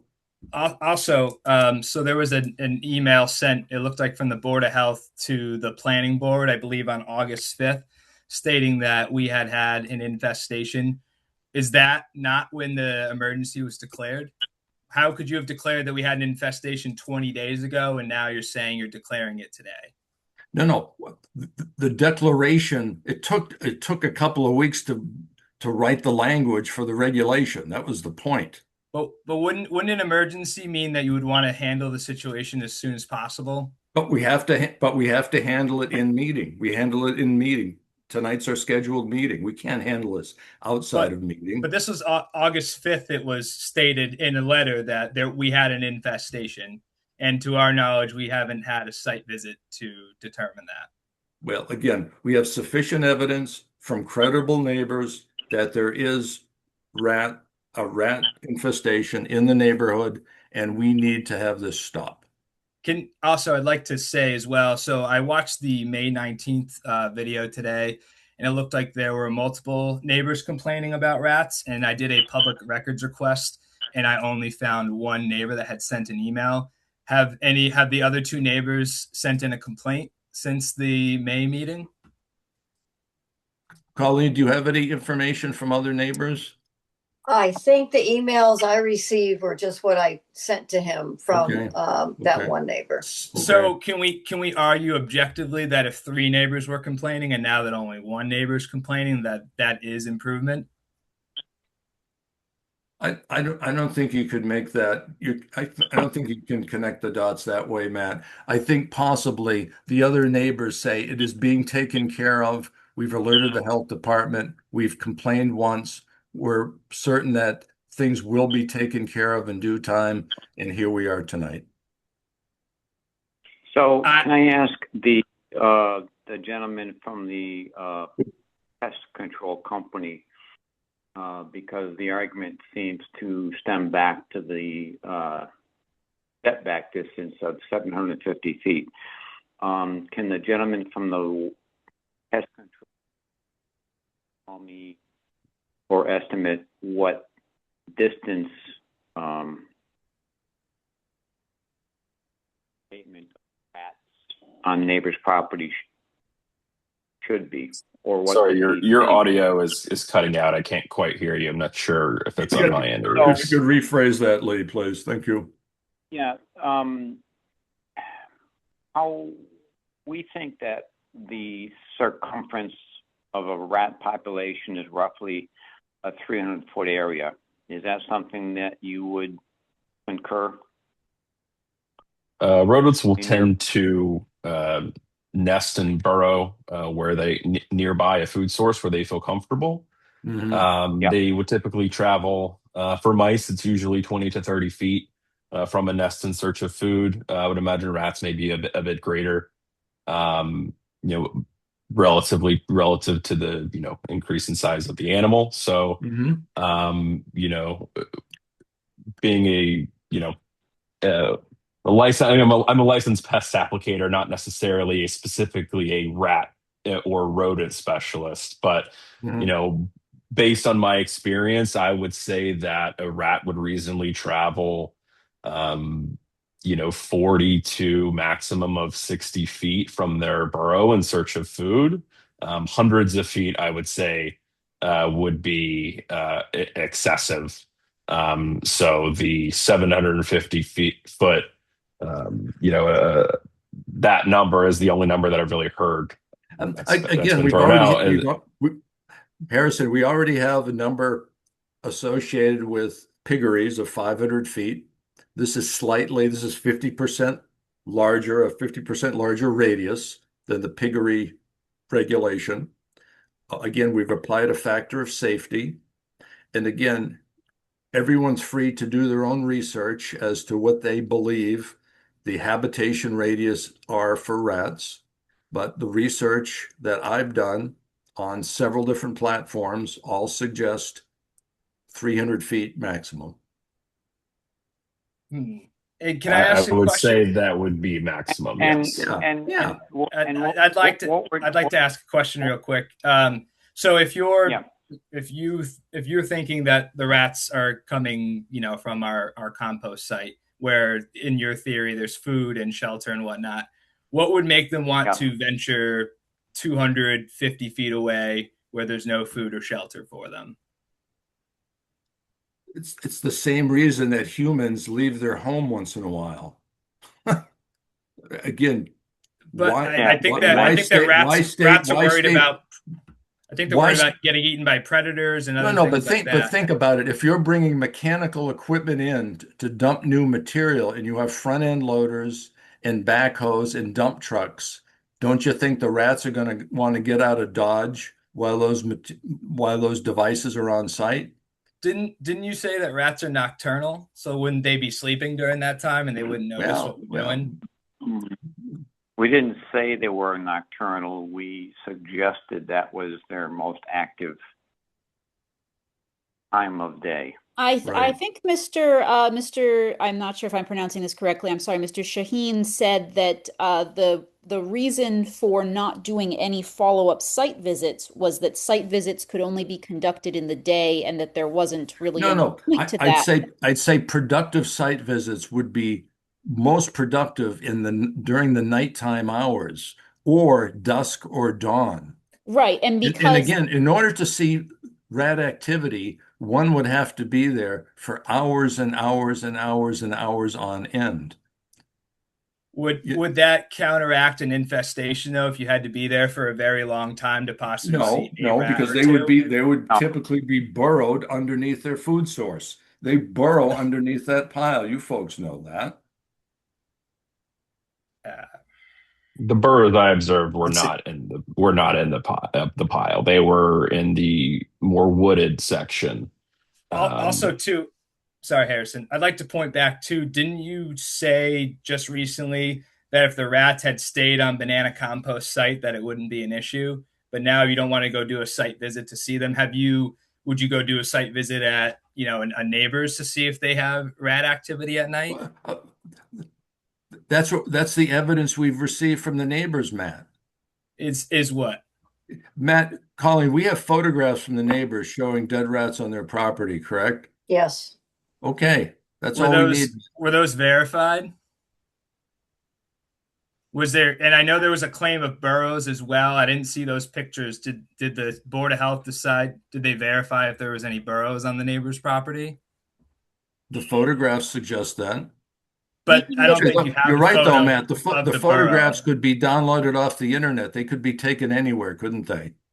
Exactly. So how do you know that those rats were on the neighbor's yard when Because we have because we're when we have we're ta- causation that there was somebody there with a pellet listen, rifle? That's listen, not deniable. Also, we're in the email that was sent, it talks about increased ball activity and turkey vulture activity. I think it's very possible that if a bird had scooped up a rat, it could have catch it. It could have dropped it onto a neighbor's yard. well, And the that's a big rednecks that problem too. That's a big problem too, isn't it? That's a big problem too, Matt.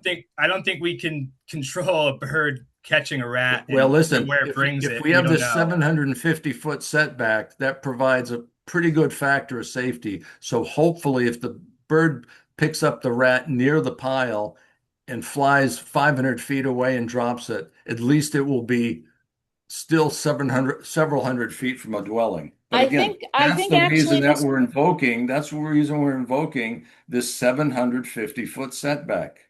It's a I think reasonable Mr. number, folks. Gilman was suggesting that the turkey vulture might have captured a rat pretty much anywhere else in the Oh, Pioneer listen, Valley. we're just speculating, folks. Let's not speculate, please. Is Please. My understanding was that you yourself were speculating on why the rats would venture further afield from their speculative burrows that our pest control expert did not find under the compost piles. Again, our research shows a 300-foot operational radius for rats, period. My question then is, if the neighbors continue to have rat activity on their property, at what point will the Board of Health become concerned that the rat infestation is in fact not on banana compost property, but for example, in the, I understand, peach orchard in between the composting operation and the private properties where the fruit is falling currently and providing a potential That's an excellent question. Time will tell. Time will tell. about how much? Time will tell. If I may say, lieu anyone is in lieu- susceptible to getting rats on their property. It is not it whether it is or is not related to the compost site. Aside from that, in Granby and or in any town similar, an incredibly rural setting, anyone is susceptible to getting rat burrows on their property, whether or not they're no Harrison, in matter our their community, proximity to. we have plenty of moles, we have plenty of field mice, but we have no rats. Now we have rats, and this is a big problem. So absent the Pied Piper making a guest appearance, escorting them away, this regulation should take care of the problem. I hope it does. I do too. We're doing the best we can. That's all we can do. So again, I in just lieu want of the fact Oh, that no, for let the Lee, last Lee wants to speak. Lee, go ahead. in lieu of the fact that for the last 75 years or so, this has never occurred in this town, in and around cornfields, farms, peach orchards, apple orchards, etc., dairy operations. The evidence keeps pointing back to common denominator, which is the noxious food waste source. And I'm confused as to why there's such an opposition to moving the operation not out of town, but simply further off.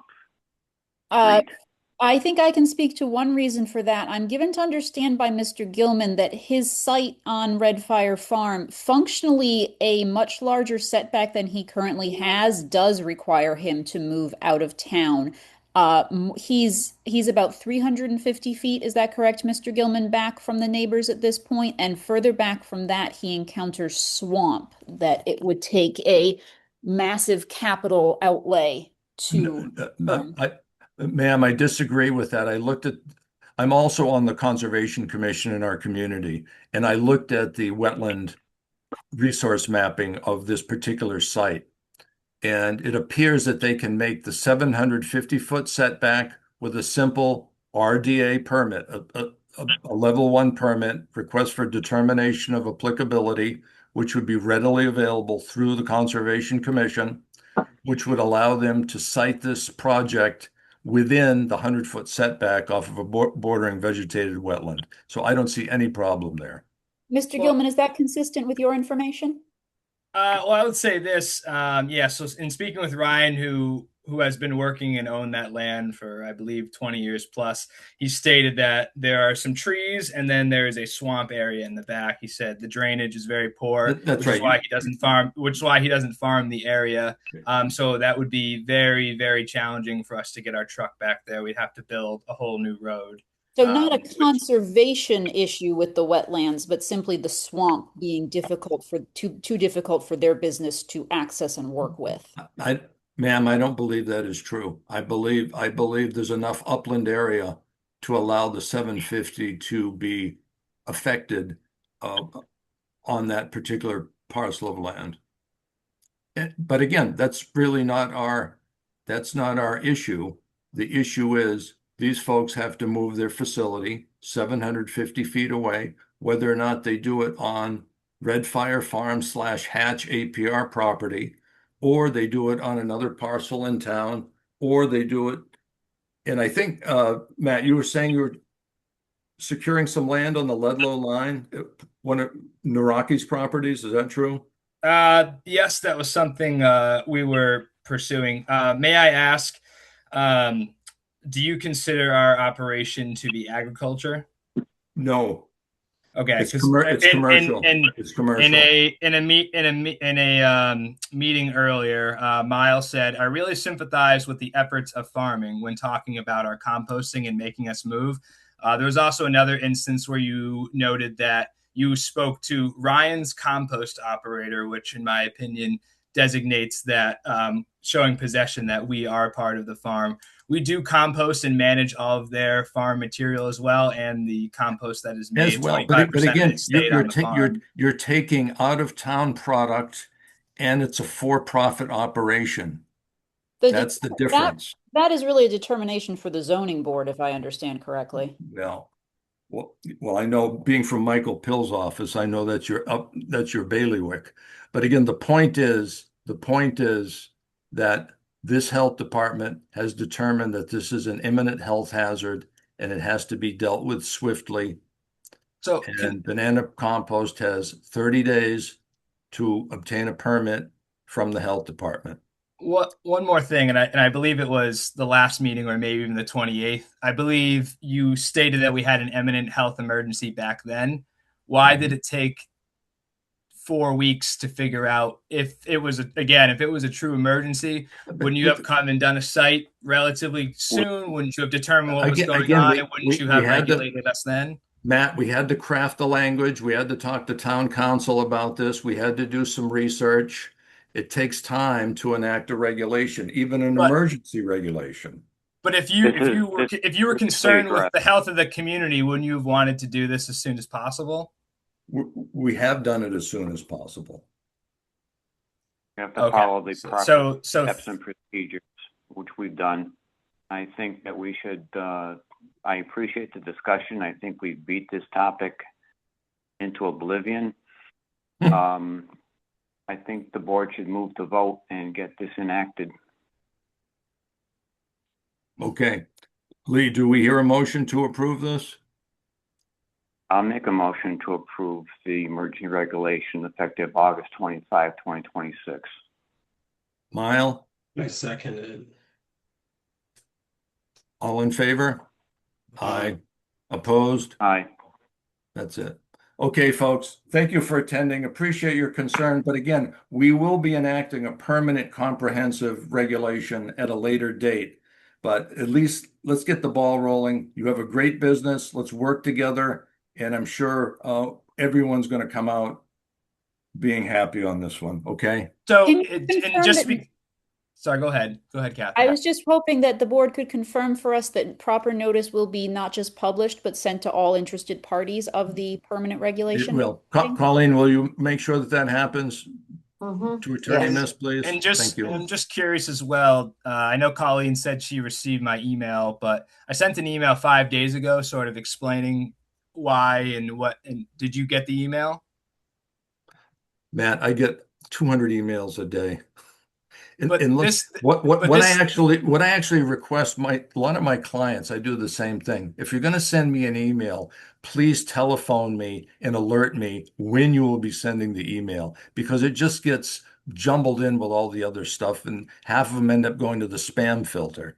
So if you're going to send a critical email, please telephone us about that in the I future. believe Colleen sent it to all the board members. Again, I didn't see it.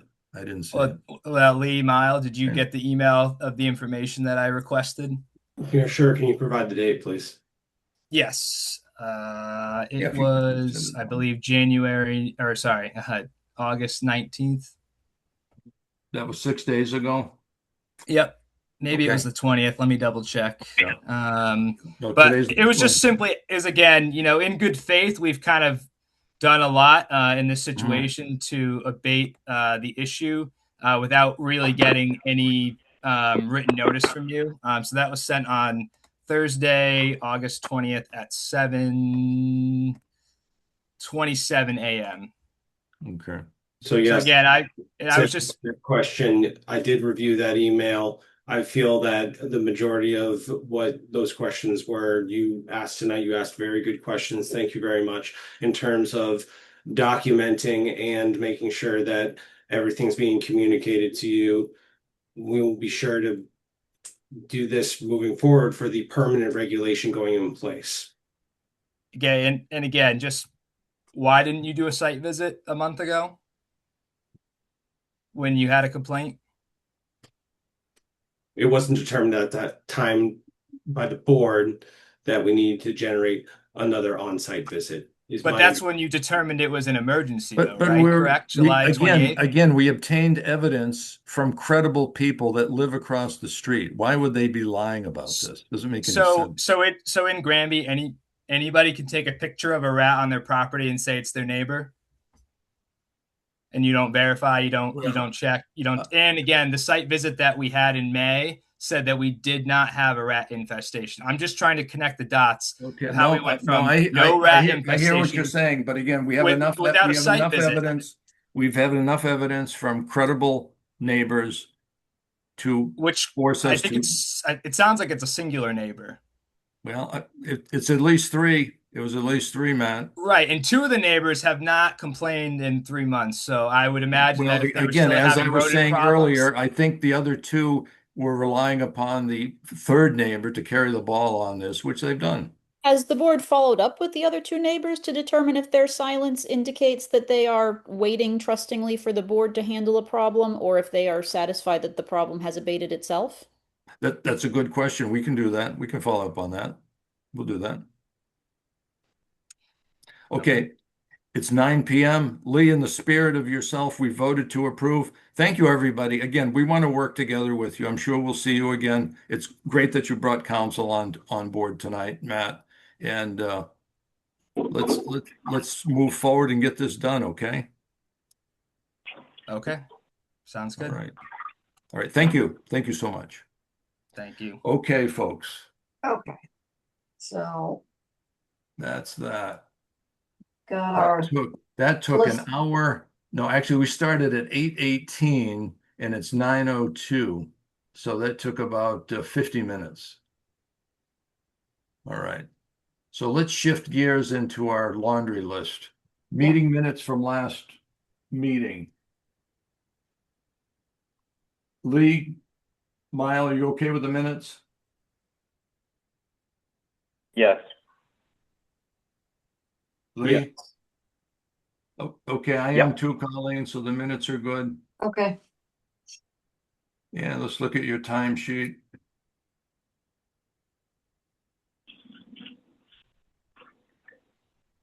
$55 and a half hours, typical timesheet.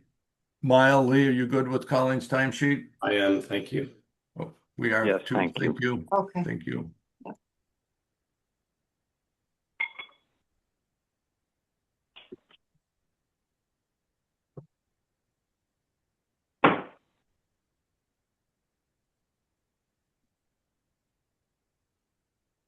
Okay, money turnover.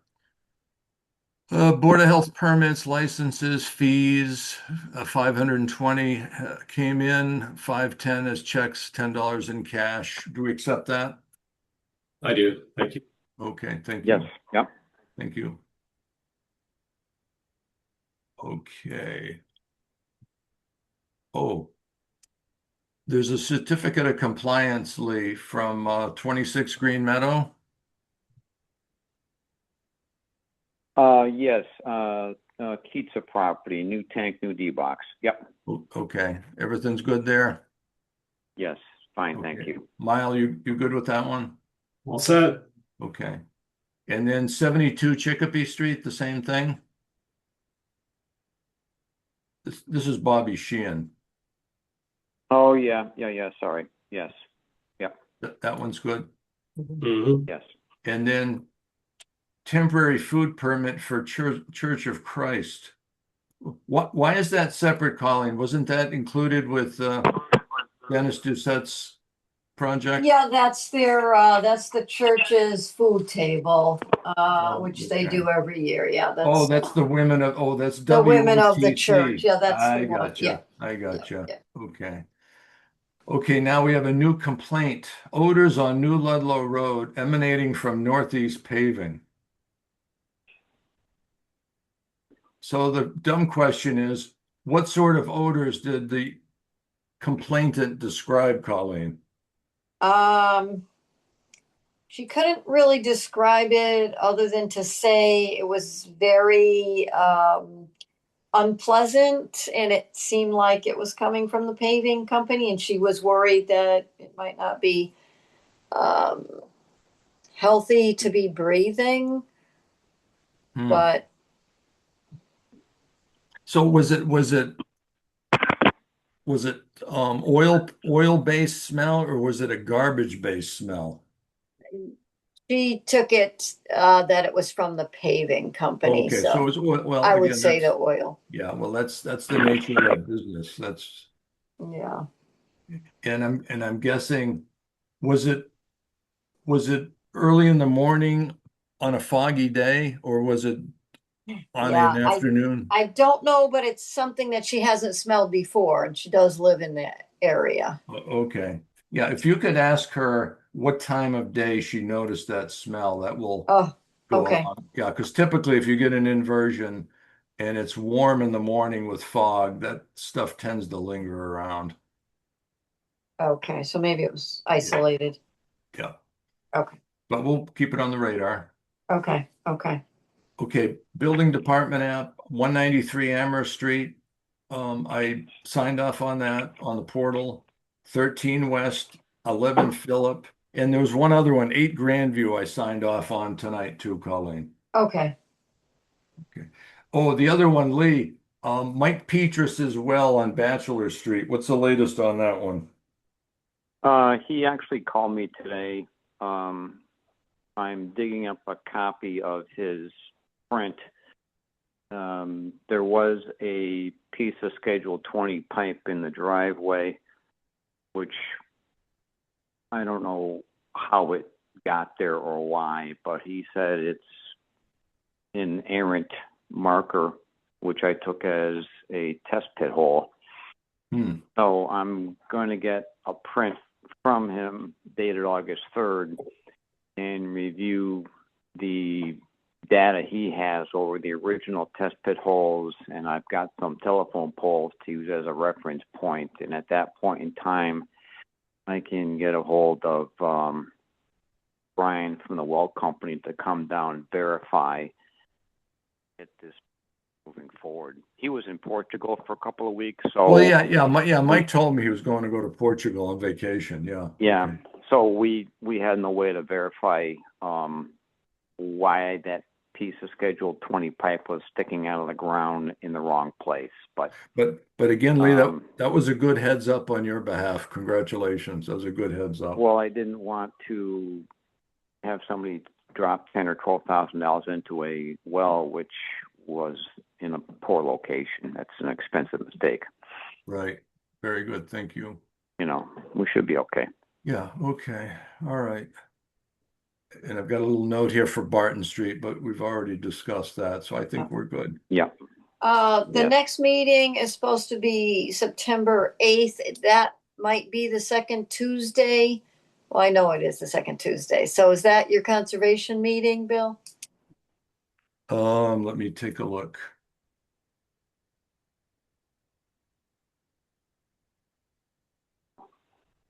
Oh yeah, conservation meets on the 8th. Okay, So that means we'll meet on the 9th. okay. Okay. Is that okay with you guys? It is. Sure. All right. Yeah, All right, fine. good. Thank you. Okay, very, very good. Anything else tonight? Hi. Oh, Is this who's this? Jeremiah was, Oh, this is This is Jeremiah. You guys 575. sent me like an email from Cindy's. yeah, Cindy's, the movie. Oh, you're the Yeah. you're the guy that wants to do. He's from What are you doing? An Cindy's. open air Yeah. theater or something? I'm not even sure to be honest. It's Granby Conservation Committee.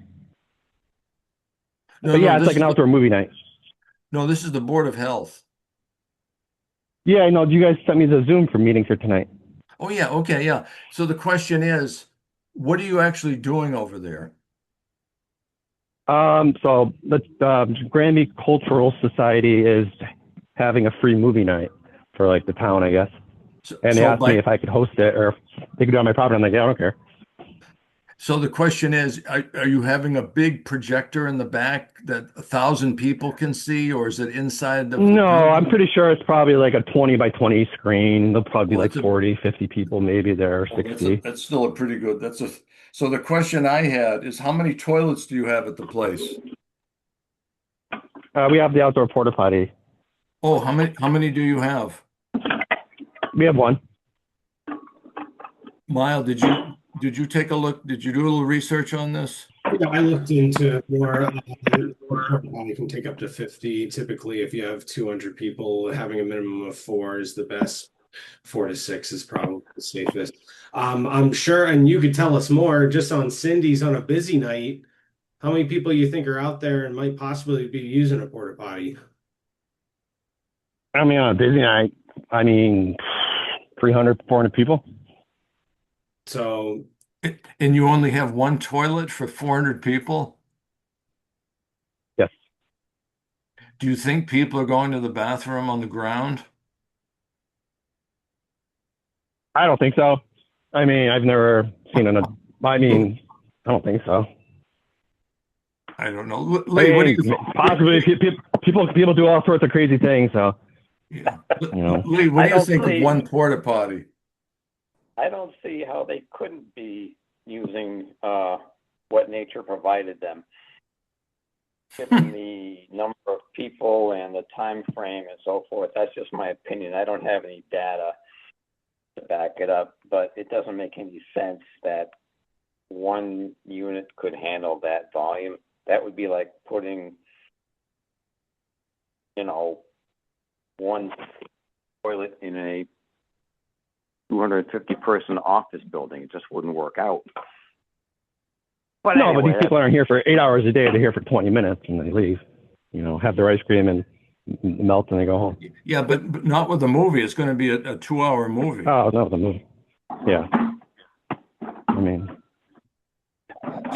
So for this movie situation, how many porta potties should we have on site during the movie presentation? 1 to 2. Okay. Lee, are you okay with 2? I mean, that's something you want to, if you want to contact the culture, if they want to pay for the porta potty, they can. If not, I'm just going to cancel the event because I'm not putting another porta potty in for a free event that I'm not even making any money or, you know what I mean? Well, where's this going to be held? It's on the grass. Back? It's on the grass behind Cindy's out in the field. So, and I'm just talking out loud. My sense is that if they're there for a movie, they may enjoy a sandwich, an ice cream, a drink, etc., which would obviously be, beneficial for everybody. It would be an enjoyable evening to have a snack and watch a movie.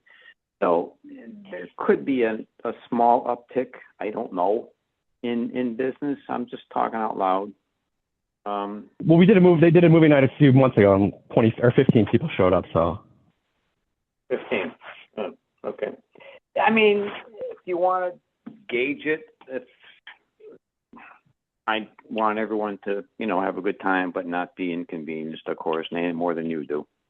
Hey, so Colleen, I have a Yeah. question. Have we received a complaint about people using the bathroom outside during a movie night at Cindy's? No, I didn't receive any complaints, no. Right, so I'm comfortable with just moving ahead with the one for now. And then Okay. How many movie nights have you had in the past? one. When was the last one? June. It was at some church that wanted to do a movie night. But was it in Granby? Yeah, it was here. They did it at they asked if they could do it in the backyard. I'm like, oh, I don't care. The church. I like her. So Colleen, why did Ron contact us? I don't know, I wasn't aware of the other movie, but I must have been brought to his attention, and he must have I just think the wanted Granby to get your Cultural thoughts. Society had put up signs everywhere. Yeah, they did. They did do that. That's correct. That's probably why it's brought to your attention this time. Yeah. Yeah, I saw the signs on 202. Well, does So, why I have you on the phone? No, let Okay, me ask you a question. The porta potty that you have, does it have a hand washing sink in it? No, it's got sanitizer. So that means people are going to the bathroom, leaving the porta potty, not able to wash their hands, and then going to order food. They have a sanitizer station. Sanitized. They do? That's the requirement, yeah.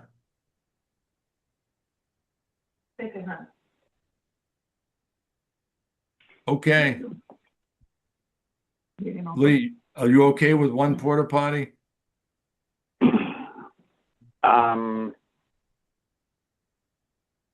It's hard. I mean, my first answer, being uneducated, is no. But if I get it. If 30 people that show up, then it's somewhat harmless. The sanitizer part is important, of course. Is in going into the future. I'm going to rely on the honor system, to be honest, and say, look, we had 160 people, and it was booming that night. Yeah. Then we need to double it. If someone complains, we're going to hear about it. That's for sure. What does the code say? Like, since I'm such an old building, grandfathered in, do I have to have an outdoor plumbing, or do I have to have a bathroom by code since the building existed with takeout before? Actually, general plumbing laws and stuff. I believe if you have seating for more than 25 patrons, then you must have a public restroom. But is it because the building's so old and am I grandfathered in or anything like that? That doesn't cut it. That doesn't cut it. No. Mm-hmm. But the thing is, are you charging admission for this movie? No, I'm not charging. No, the church is doing it for free too. See, that's the problem, guys. That's the problem. So you have no revenue coming in, and you're shelling out a couple of $100 for the porta potty. That's the problem. Yeah. And on the reverse of the coin, again, there may be. I hope there's an uptick in business to support the trial balloon here. Yeah. Of this type of an event. Yeah. And again, if there's going to be complaints, we're gonna hear about it. So we'll let you go with the one on this one. Let's see how it goes. Well, hopefully it's busy. Oh yeah, I'm sure you'll do well. Yeah. But if there is some complaints, then of course we're going to be chasing you in the future for at least 2 on site going forward. Just so you know. that would be my sense. I'm not speaking for the board. That's just me.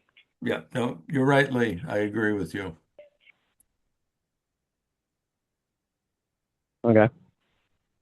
Okay, well, that's good. Thank you. All right. Lyle, any closing comments on this one? No, I'm all set. Thank you. I don't have any. No. Okay, thank you, sir. Okay, we have Yeah, two thank other you guys. Have a great people. night. Oh, thank you. We have Corinne and we have Jeremiah, but I think they're just listeners. Oh, I'm Jeremiah. My Zoom doesn't have like.